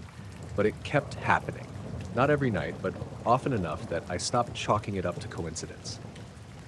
I live in central Pennsylvania, a little outside of Mill Hall. Not totally rural, but enough that the houses are spaced out, and most people have yards with trees or a patch of woods behind them. My place backs up to a creek and about 50 yards of open grass that leads into a pine break. The nearest neighbor's house is maybe 100 yards away through the trees. I put in motion lights last fall after a deer smashed into the side of my truck one night. They're just standard LED floods, one by the garage, one at the back door, and one facing the backyard, mounted above the sliding glass door. That back one's the one I'm talking about. This started in late February, still cold at night. I was in the living room watching something around 10 when the floodlight out back snapped on. It's bright, lights up half the yard. I glanced out the window. Nothing there. No animal, no movement. I checked the security app on my phone. Cheap little camera tucked under the light fixture. It records for 30 seconds after motion. I watched the clip twice. The grass swayed a little, but that was from the wind. Nothing obvious. Then I noticed something on the second watch. A darker patch moved across the lawn, just for a second. Not shaped like a person or an animal, more like a ripple, like the shadow of a bird overhead. Except the movement was low and wide and moved left to right, against the direction the wind was blowing. It passed near the middle of the yard, then vanished. It didn't spook me, just made me squint and go, huh, could have been a camera glitch. Low light does weird things, but it happened again the next night. Same time, just after 10. Light snapped on. I checked the camera. Same deal. Grass moving in one direction, but this faint, shapeless shadow sweeping in the opposite. It looked almost like someone dragging a blanket across the lawn, only without the actual object, just the impression of movement. I paused it and dragged the slider back and forth. The shape moved fast but smooth, and again, there was nothing in the rest of the footage. No figure, no animal, no sound. Just that same motion trigger. I still didn't think much of it. Just a weird trick of lighting, maybe the IR sensor bugging out. I adjusted the sensitivity on the app and let it go. A few days passed with nothing. Then it started up again, same time window between 10 and 10:30. The fourth time, I stood at the sliding door waiting. The light came on and I stepped out onto the deck. The wind was coming in from the south, rustling the pine trees and blowing toward the house. I stood there a minute, holding my breath. That's when I saw it with my own eyes. A dark sweep moved across the grass, low to the ground, again against the wind. It didn't have a shape exactly. Not a person, not an animal, just a moving absence of light. Like something semi-transparent was gliding across the yard and the light hit it just wrong. It passed from the middle of the yard to the tree line and was gone in about 2 seconds. No sound, no crunch of grass, no footsteps. The air felt normal. Maybe colder for a moment, but that could have just been my imagination. I went back inside and locked the door. That was the first night I felt uneasy. After that, it didn't happen every night. But when it did, it always came around the same time. Never earlier, never much later. I checked the logs. The motion lights would kick on somewhere between 10:08 and 10:25 p.m., record for 30 seconds, then shut off. Each time the same shadow, sometimes faint, sometimes sharper, depending on how clear the night was. But it always moved the same direction, left to right from the perspective of the house toward the woods, always against the wind. I told my friend Brian about it. He's the kind of guy who always blames things on deer or weird lens flares. He came over one night to sit on the deck and see it himself. We waited until 10. I left the lights off at first. It was cold, mid-30s, and Brian joked about needing more beer to justify sitting outside in the dark staring at grass. Then at 10:16, the light snapped on by itself. We both flinched. Brian leaned forward in his chair. I stood up and looked out across the yard. Nothing. Just the wind moving the pine branches. Grass swaying toward us. Then Brian said, "What the hell was that?" I didn't answer. I saw it too. That same ripple, barely there, passed across the lawn from left to right, moving smoothly, no footsteps, no rustling. "Was that a bird?" he asked. "A low bird?" "No," I said. "Dude, that looked like a shadow." It did. He stared at me, then stood up and walked to the edge of the deck. "Where'd it go?" I pointed to the tree line. We stood there for a while. The light shut off on its timer. The yard went dark again, and Brian didn't say much for the rest of the night. Before he left, he asked if I'd tried putting trail cams out back. I said no, but I was thinking about it. The next day, I bought one at the hardware store in town and mounted it on one of the trees facing the house. I set it to record any time it caught movement, day or night. That night, the motion light went off at 10:12. Same deal. No sound, no physical object on camera, just the ripple. I checked the trail cam the next morning. It had nothing. Not a single recording from 10 to 10:30. Like whatever was setting off the motion light wasn't even visible from the opposite angle. I moved the trail cam closer the next night. Still nothing. The backyard camera kept recording the shadow. The trail cam stayed blank.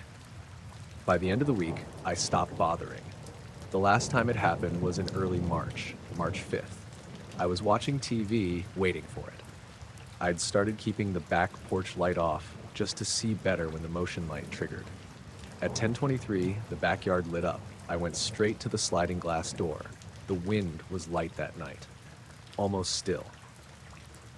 This time, the shadow didn't move across the yard. It moved toward the house. It didn't have a shape, just a smear of darkness moving faster than before, almost like it was gliding uphill, straight from the trees toward the deck. I stepped back instinctively. The light was harsh, overexposed the yard, but I could still make out the motion. It stopped just before the deck stairs. Just stopped, like it hit a boundary. Then the light shut off. I didn't move for maybe 2 minutes. I was breathing shallow, listening for any noise outside. There was nothing, not even the wind. Eventually, I turned the porch light back on and stayed away from the door. I didn't sleep much that night. I haven't seen the shadow since. The motion light still works fine. It comes on when a squirrel runs by or when I take the trash out. I check the camera every now and then, but since March 5th, nothing strange has shown up. Just those 30-second clips, still saved in the app, over a dozen of them. Same yard, same wind, same shape, moving the wrong way. It was around 3:30 in the morning when I woke up. I didn't shoot up in bed or anything dramatic like that. I just sort of opened my eyes all at once, like my body decided to be awake before my brain did. No dream I could remember. No sound had jolted me. I just wasn't asleep anymore. The room was completely dark. I live alone in a one-story ranch outside of Salina, Kansas. Quiet neighborhood, mostly older folks who don't stay up late. My bedroom faces the back of the house, and I keep blackout curtains pulled tight, so there's no ambient light unless I leave something on. That night, I hadn't. I lay there for a minute trying to get comfortable again. But I had this weird sense that something was off. Not danger exactly. More like that feeling when someone's standing behind you before you turn around and see them. Like my body knew something I didn't. Then I heard it. Footsteps. Upstairs. Except I don't have an upstairs. My house is one level. No attic. No second floor. Nothing above the ceiling except a shallow crawl space with insulation and ductwork. You'd need a ladder to even get up there, and the only access is a panel in the hallway that's never been touched since I moved in 4 years ago. But I heard them. Slow, deliberate steps. Not like an animal skittering or the house settling. Human footsteps. Above my head. They circled the house, starting from somewhere near the living room, passing over the hallway, then the kitchen, then back again. Um, I counted maybe 7 or 8 steps, then a pause, then a few more. It lasted maybe 20 seconds in total, then nothing. Not silence like the sound stopped. Silence like the air itself went still. I didn't move, just lay there, staring at the ceiling in the dark, trying to hear anything else. My heart was thudding, but I kept still. Eventually, I sat up and grabbed my phone off the nightstand. It was 3:41. No notifications, no lights on. I turned on the flashlight and looked around the room. Everything was exactly where it should be. I crept down the hallway, past the bathroom and laundry room. No sound. No light. I checked the panel in the ceiling, still sealed. No scuff marks, no signs of tampering. I even stood on a chair and pressed my hand against it. It didn't move. I went to the living room and stood still for a long time. Nothing. No creaks. No humming. Just dead quiet. The kind where the fridge motor sounds louder than it should. I turned on the back porch light and peeked outside. Yard was empty. Gate still shut. Nothing on the cameras. I've got a small 2-camera setup that records motion. One for the driveway, one for the backyard. Checked both. Nothing triggered after midnight. I didn't sleep the rest of the night. Just sat on the couch with a blanket and left a lamp on. Next day, I climbed up into the crawl space with a flashlight. I had to borrow a step ladder from my neighbor Carl to even get up there. There was dust and insulation and not much else. No signs of anything disturbed, no footprints, no animals, no tools or loose boards, nothing that would make noise like that. I figured maybe it was just a weird house noise I hadn't heard before. Maybe I'd dreamed it and didn't realize. I told myself that enough times that I stopped thinking about it until it happened again. About 3 weeks later. Same time, middle of the night. I woke up out of nowhere, completely alert. This time I didn't move right away, I just listened. And again, the footsteps, above me, same slow pattern. 7 or 8 steps, pause, a few more, then nothing. But this time I noticed something else. The sound didn't travel like footsteps normally would. It didn't echo or vibrate the way it should if someone were walking on wood or drywall. It was muffled, but too defined. Like it wasn't in the crawl space, but just above it. Like something that shouldn't exist was there. After it stopped, I waited again. Same weird silence. Like the house was holding its breath. This time I didn't get up. I stayed in bed, phone in hand, watching the ceiling like it would do something. I think I dozed off after a couple hours. Next morning, I checked the attic again. Same as before. Undisturbed.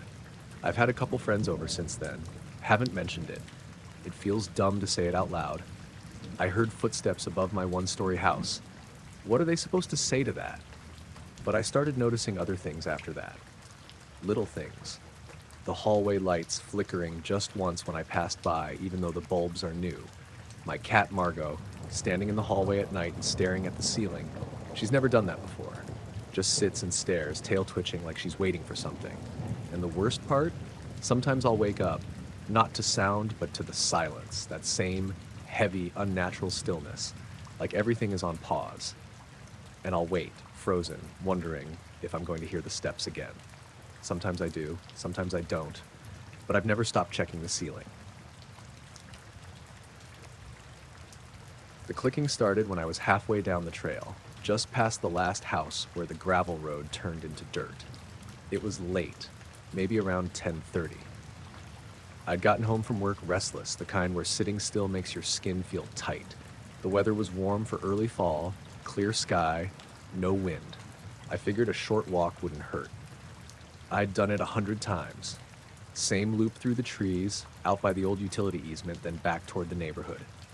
The first click sounded like someone snapping their tongue once. I stopped walking without really thinking about it, head tilted.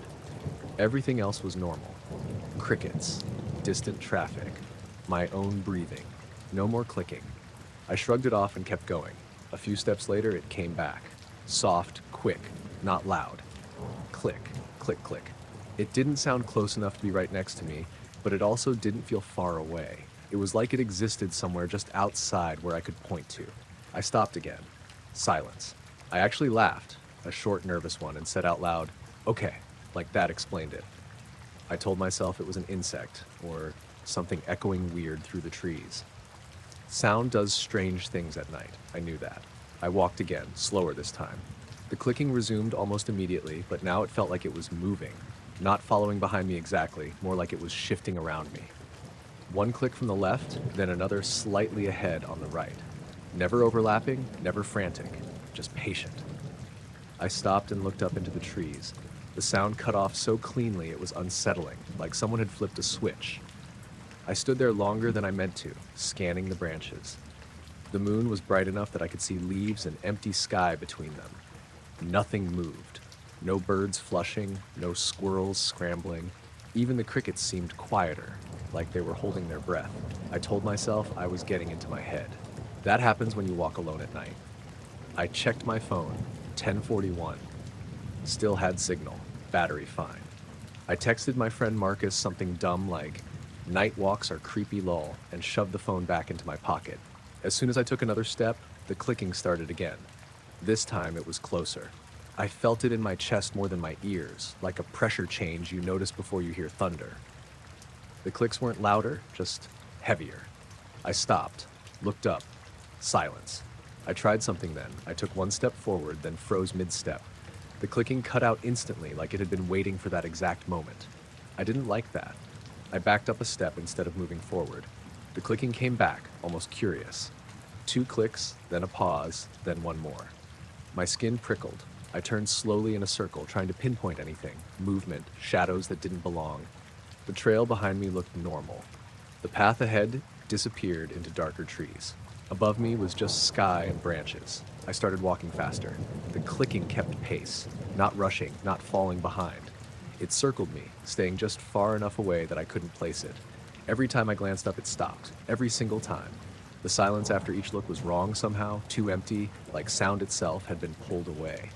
My heart was pounding now, but I didn't want to run. Running felt like the wrong move, like it would turn this into something else. I focused on my steps, counted them in my head. 30 steps in, something changed. The clicking stopped, but not the way it had before. It didn't cut off clean, it faded like someone slowly closing a door. At the same time, the air around me felt different, thicker. My ears popped slightly, the way they do when you go up a mountain too fast. For a second, I felt off balance, like the ground had shifted under me by a few inches. I stopped walking again. Above the trees, something moved. It wasn't bright at first, just a faint dimness, like a patch of sky that didn't match the rest. It slid sideways between the clouds, smooth and steady. No blinking, no sound, just motion. As I stared, it brightened slightly, enough that I could tell it wasn't a star or plane. It was too low, too controlled. The clicking didn't come back, but I could feel it then. This low, vibrating sense in my chest, like standing near heavy machinery. I whispered, "What the hell?" without meaning to. The thing above shifted position, not closer, not farther, just adjusted. The pressure in my ears increased for a second, then dropped away. The light vanished. Not like it turned off, more like it slipped behind something that wasn't there. The forest sounds came back all at once. Crickets, leaves, a car horn far off. I hadn't realized how quiet it had gotten until everything returned. I stood there shaking, staring at the empty sky. Nothing else happened. I didn't wait for it to start again. I turned around and walked back the way I came, fast but controlled, like if I moved too suddenly, I'd break some unspoken rule. I didn't hear the clicking again. I didn't look up. When I reached the gravel road, the streetlights felt painfully bright, normal in a way that almost made me dizzy. I checked my phone again, 10:58. I frowned. That didn't make sense. I hadn't been out that long. The loop usually took 20 minutes, maybe 25 if I dragged my feet. I tried to piece it together in my head, but everything after the clicking started felt blurry, like time had folded in on itself. When I got home, my hands were still shaking. I locked the door, checked the windows, then checked them again. I stood in my living room for a long time, listening. No clicking, no hum, just the house settling. I didn't sleep much that night. The next morning, Marcus texted back asking what I meant about the night walk. I stared at the message for a while before replying something vague. I didn't know how to explain it without sounding like I'd lost it. I went back to the trail a few days later during the afternoon. Same path, same trees. Everything looked normal. I stood where I thought it had happened and listened. Nothing. But sometimes now, when I'm outside at night and everything goes quiet all at once, I get this strong urge not to look up. Like whatever caused the clicking is still there, waiting for me to notice it again. I was driving back from my sister's place just after 10. She lived about 40 minutes out, past the edge of town where the streetlights thinned out and the roads started cutting through farmland. It was late summer, still warm enough that I had the windows cracked, but the sky was overcast and heavy, like it might rain later. No moon, no stars, just dark. I'd taken that road 100 times. 2 lanes, gentle curves, nothing tricky. I was tired but not falling asleep, tired. The radio was on low, some late night talk show I wasn't really listening to. I remember thinking about how quiet it felt out there, even with the radio on. No other cars in either direction for a while. I came around a bend where the fields opened up on both sides. Corn on the left, an empty stretch on the right where a barn used to be before it burned down years ago.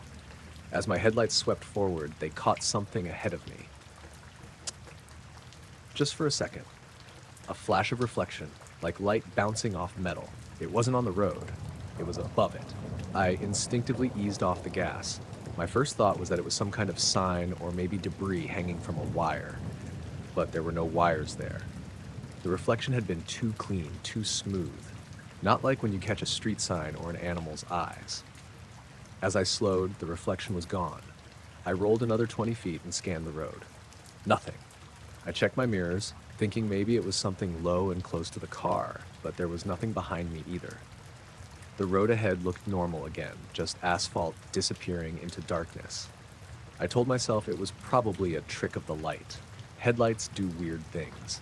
Still, my heart was beating harder than it should have been. I turned the radio down without really meaning to. A minute later, it happened again. This time, it was clearer.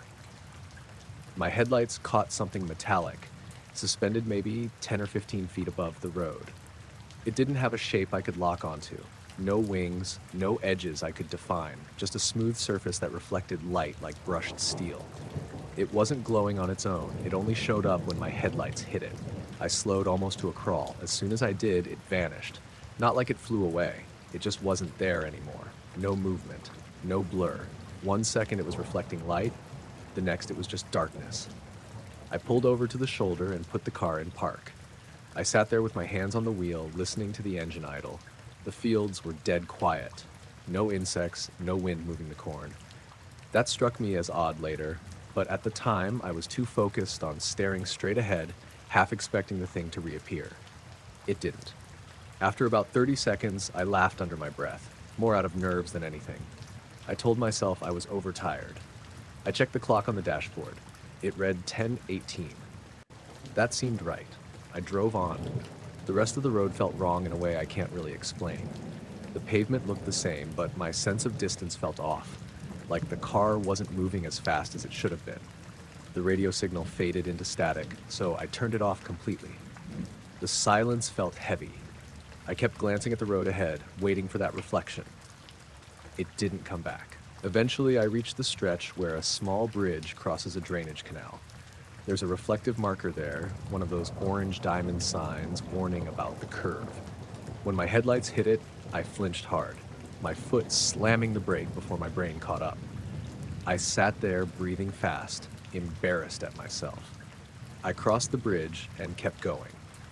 When I finally reached the first set of streetlights on the edge of town, I felt a wave of relief that surprised me with how strong it was. I hadn't realized how tense I'd been until then. I checked the dashboard clock again out of habit. It said 10:31. That didn't make sense. The drive from the bridge to town was maybe 5 minutes. Even with me slowing down and stopping earlier, I should have been home by then. I tried to reconstruct the timeline in my head, but it felt fuzzy, like trying to remember details of a dream. I got home a few minutes later and parked in the driveway. I sat in the car for a bit before going inside, scrolling through my phone. No missed calls, no texts, nothing unusual. My phone said 10:34. Inside, everything was normal. My cat came to greet me. The house felt the same as always. I locked the door, made a quick sandwich, and tried to shake off the feeling that something was off. I didn't sleep well that night. The next morning, I checked the car in daylight. I don't know what I expected to find. Scratches? Maybe. Something stuck to the hood? There was nothing. The car looked exactly the same as it always did. I drove that same road again later that week during the day. Nothing unusual. No signs, no wires, no structures that could explain what I'd seen. I went back again at night a few days later, telling myself I needed to prove to myself it was nothing. It didn't happen again. But sometimes when I drive at night now, I catch myself slowing down when my headlights sweep over open space, half expecting to see that smooth, metallic reflection hanging in midair. I've never seen it since.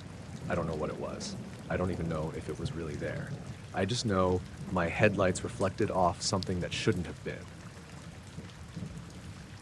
I was driving home later than usual because my shift ran long and I missed the last bus.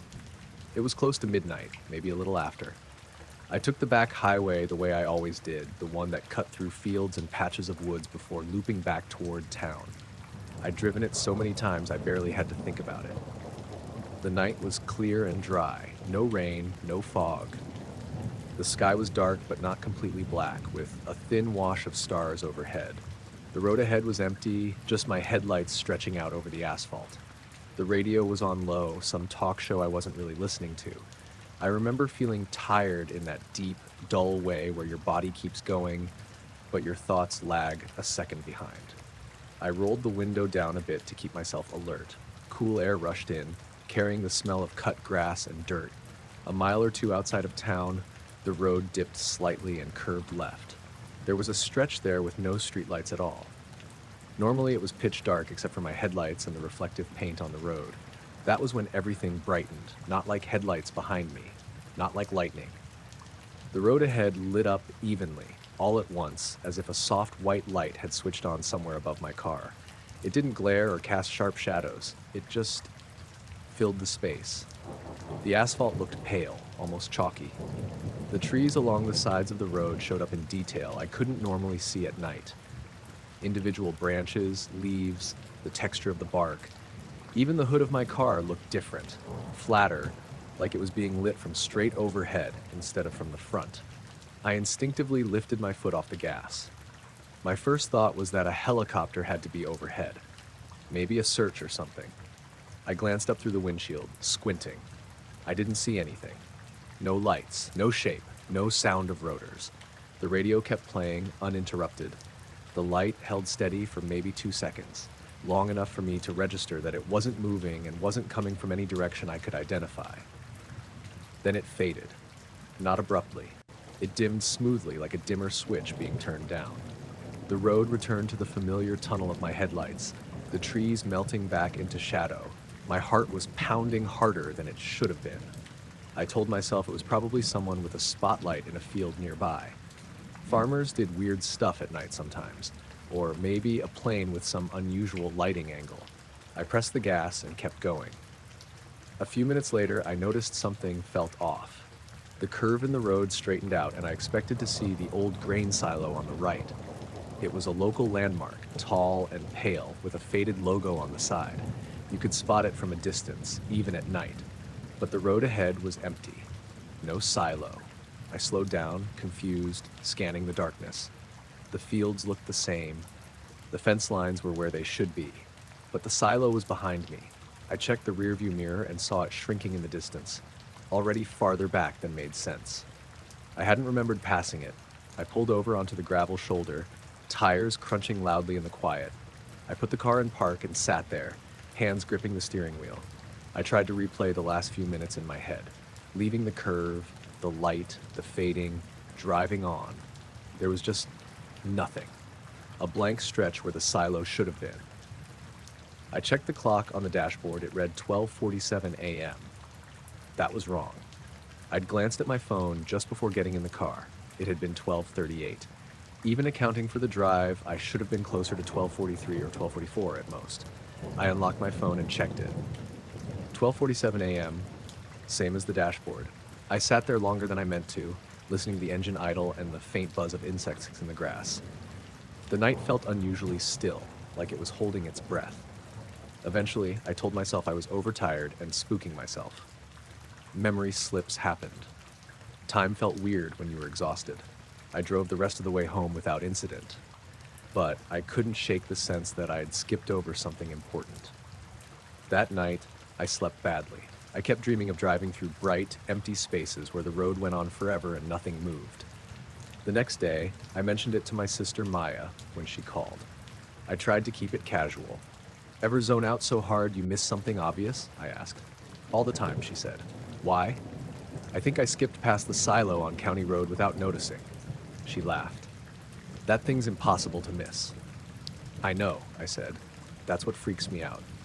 She suggested I was just tired and needed a day off.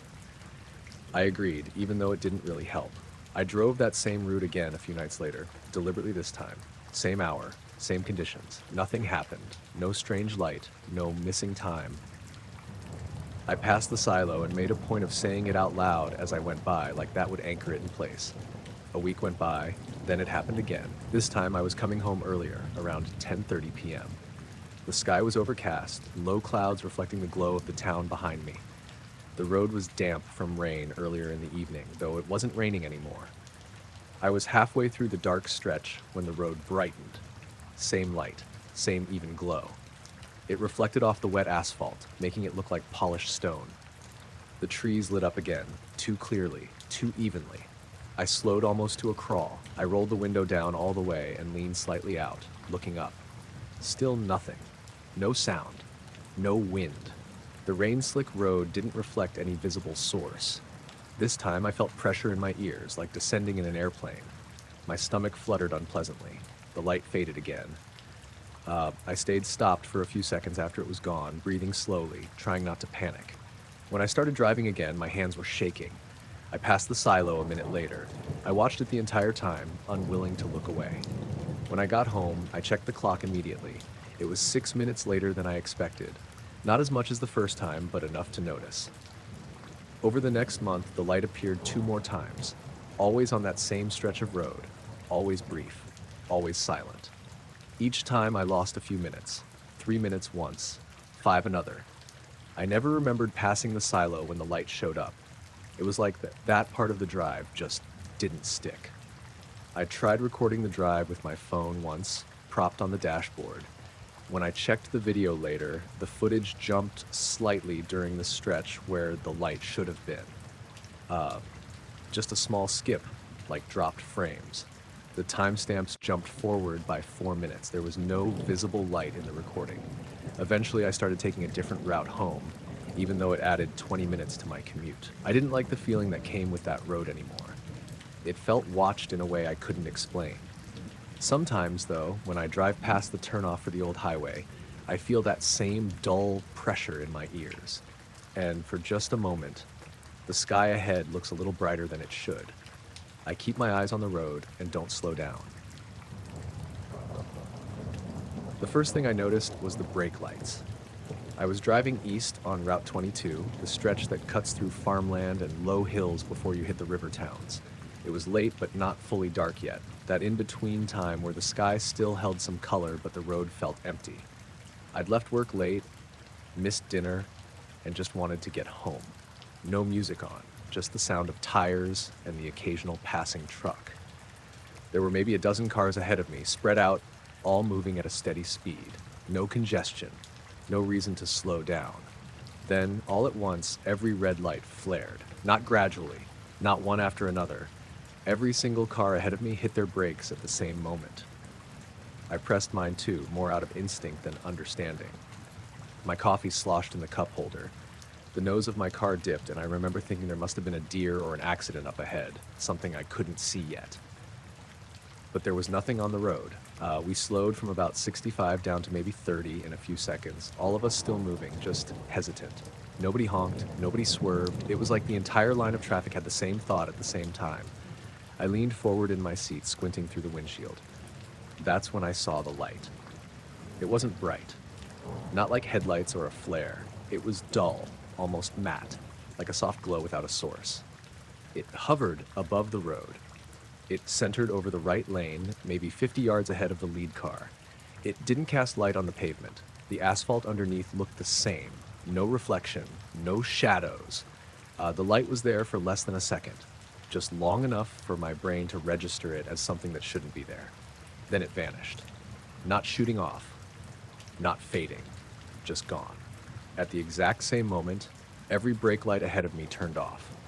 Traffic sped back up like nothing had happened. I didn't realize I'd been holding my breath until my chest burned and I let it out. I checked my mirrors. The car behind me was right on my bumper now, like they'd been just as confused as I was. I could see the driver's face in my rear view, eyes wide, mouth slightly open. I looked back at the road. Everything was normal again.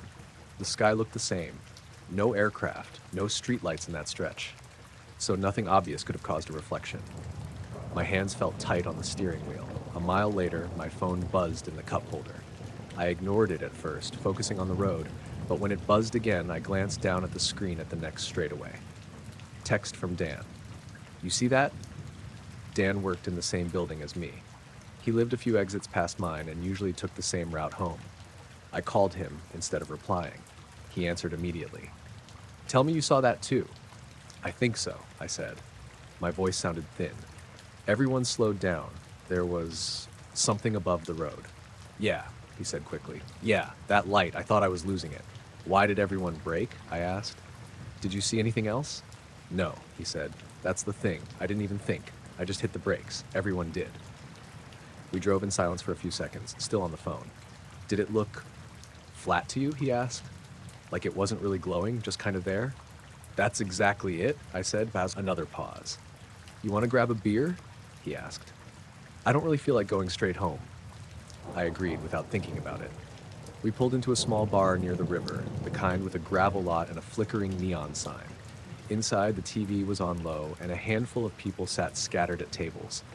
Dan was already there when I walked in. He looked rattled. We didn't even talk much at first. Just ordered drinks and sat there, both of us replaying it in our heads. A couple at the bar was talking about traffic on Route 22. I caught fragments. Everyone just slowed down, thought there was a wreck. "Did you see that light?" I turned slightly in my chair. One of the guys noticed and asked, "You were out there too?"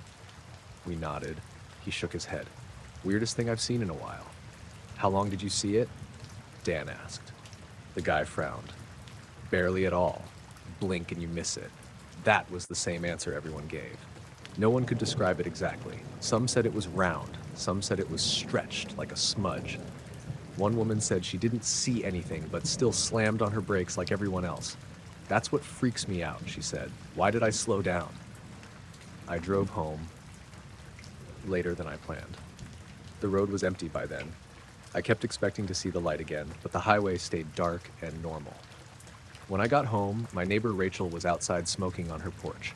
"You take the long way home?" she asked. "Yeah," I said. "Did you hear about that thing on the highway?" She nodded slowly. "My sister called me about it, said traffic just reacted." I went inside, locked the door, and stood there longer than necessary, listening to the house settle. That night, I slept badly. I kept waking up with the sense that I'd missed something important. The next morning, local news mentioned a brief, unexplained slowdown due to possible debris or wildlife. No footage, no explanation beyond that. But over the next few days, I started noticing small things. When I drove that stretch of road again, my speedometer dipped for a split second right where it happened, like my foot eased off the gas without me doing it. I tested it the next day, paying close attention. Same thing. My phone's navigation app showed a delay of exactly 40 seconds along that mile, even when traffic was clear. Dan texted me later that week. "You ever feel like something's watching the road?" I stared at that message longer than I should have. A week after the incident, I drove the route again at almost the same time. Dusk. Same soft light in the sky, same quiet. I told myself nothing would happen. As I approached the spot, my radio cut to static for half a second. Just a soft hiss, then back to normal. My heart started racing. Nothing appeared this time. No light, no braking cars. But when I got home, my car's clock was 3 minutes ahead of my phone. I checked it twice, then again the next morning. It stayed that way. Dan stopped taking Route 22 altogether. I still drive it. I don't know why. Maybe part of me wants to see it again, or maybe I just want proof that it was real and not some shared moment of collective misfiring. Every now and then, when traffic ahead of me slows for no reason, my chest tightens. But so far, nothing else has appeared. just the road, the cars, and that brief second where everyone seemed to know something I still can't explain. I was sitting on the back steps with a mug of coffee, watching the horizon because I couldn't sleep. It was too early for sunrise, still an hour at least, but the sky had that faint pre-dawn gray that makes everything look unfinished. The air was cold enough that my breath showed, and the yard smelled like wet dirt and old leaves. That was when the horizon started to glow. At first, I thought my eyes were just adjusting, or that maybe the sun was coming up earlier than I realized. The glow wasn't orange or pink like a normal sunrise. It was pale, almost white, spread thin and even, like someone had turned on a dim light behind the hills. It sat low just above the tree line, and it was steady. No flicker, no color. I checked my phone, 4:47 a.m. I stared at the glow and waited for it to change, to warm up or climb higher. It didn't. It just sat there, flat and calm, bright enough that the silhouettes of the trees sharpened against it. The birds didn't react. No early chirping, no sudden movement. Everything stayed quiet in a way that felt deliberate, like the world was holding still. Then the glow moved. It didn't spread or brighten. It lifted, slowly, smoothly, like a curtain being pulled upward.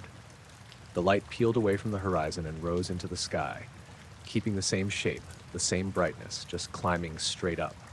The land beneath it dropped back into darkness as it passed, the hills and trees fading into shadow again. I stood up without realizing I was doing it.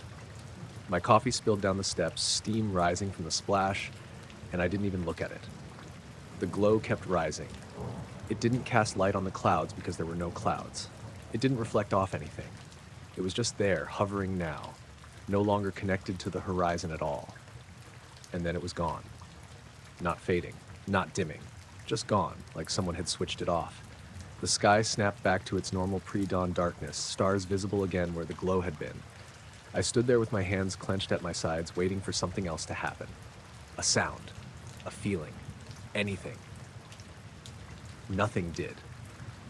The cold felt sharper after that, like I'd just stepped outside from a warm room, even though I'd been out there the whole time. The quiet felt heavier. I realized my ears were ringing slightly, not the way they do after a sudden change in pressure. I checked my phone again, 4:49 a.m., 2 minutes had passed.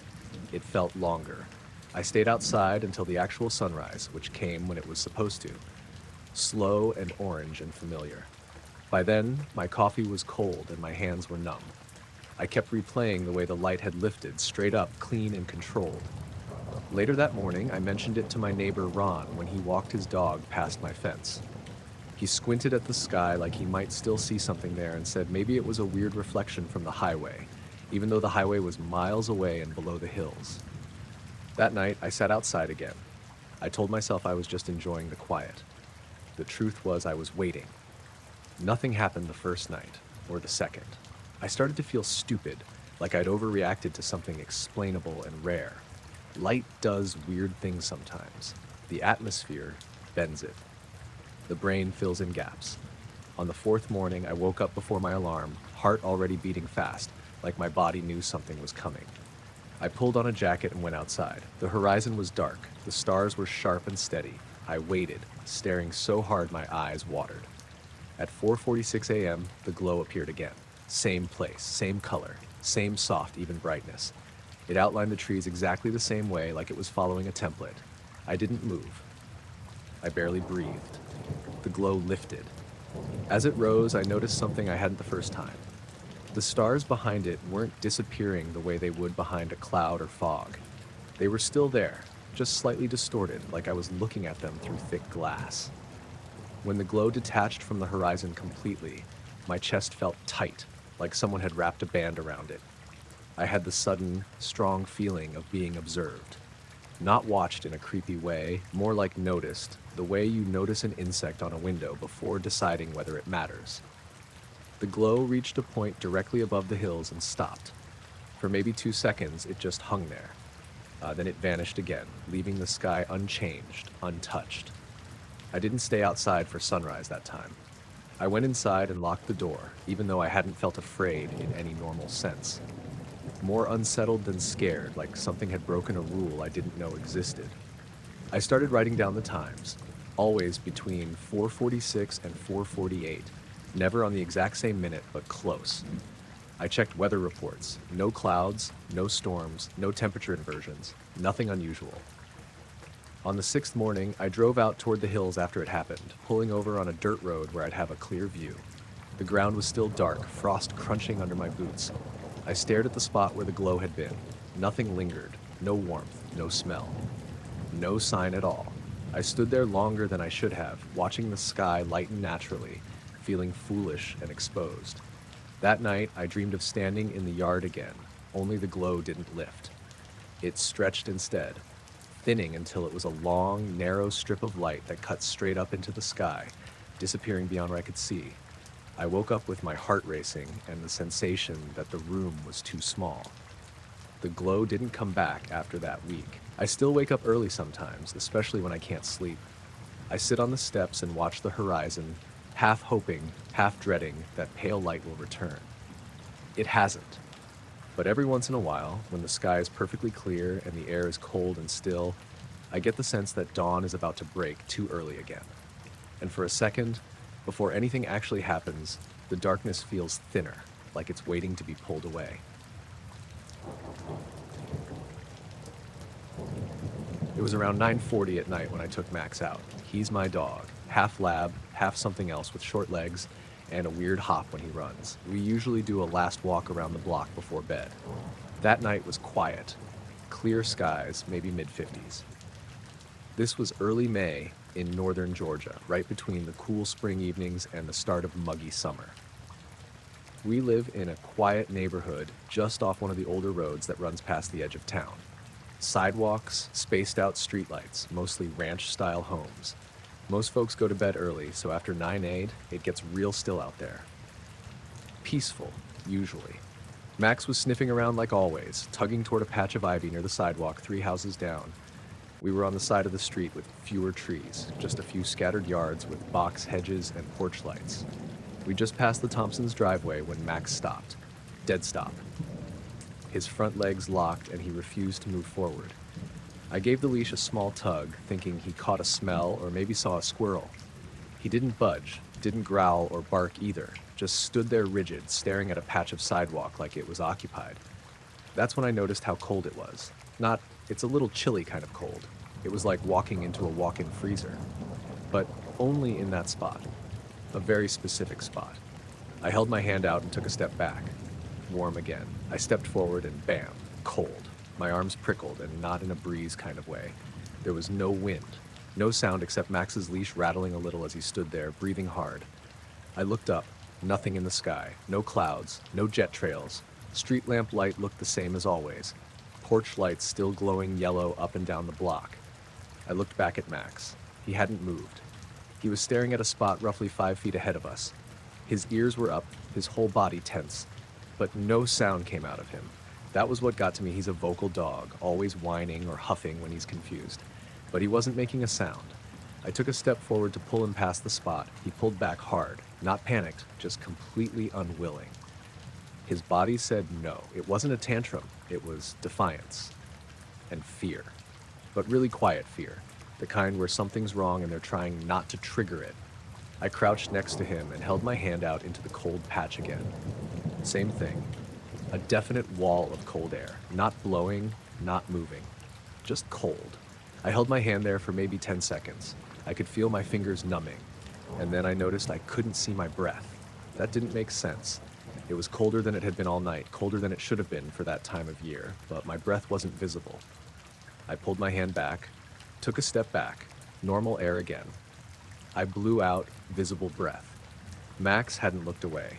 His gaze was fixed like he was watching something slowly shift in place. I followed his eyes. There was nothing there, nothing at all, just that same section of sidewalk, a few cracks, and the curb ahead. Then I stepped forward one more time, sort of angling past the spot where he was looking, and I swear I felt something. Not physical, not contact. More like presence, like being watched from way too close. Every hair on my neck stood up. I froze in place halfway between steps, unsure if I should call out or bolt. And then Max made a low whining noise. Still wouldn't move. Still staring. I turned around to back away, and my breath came out visible again. The air behind us was normal. I hadn't noticed the transition the first time, but when I turned back around, I could feel it. The difference. Like I had passed through something I hadn't seen. Max finally moved when I tugged the leash lightly and turned around for good. He didn't look away until we were past the Thompsons' yard, and even then he kept glancing back over his shoulder. We cut the walk short and went home. The rest of the way he was skittish, ears back, tail low, which he never does unless there's thunder. Once inside, he went straight to his crate. Didn't even look for water like he usually does after a walk.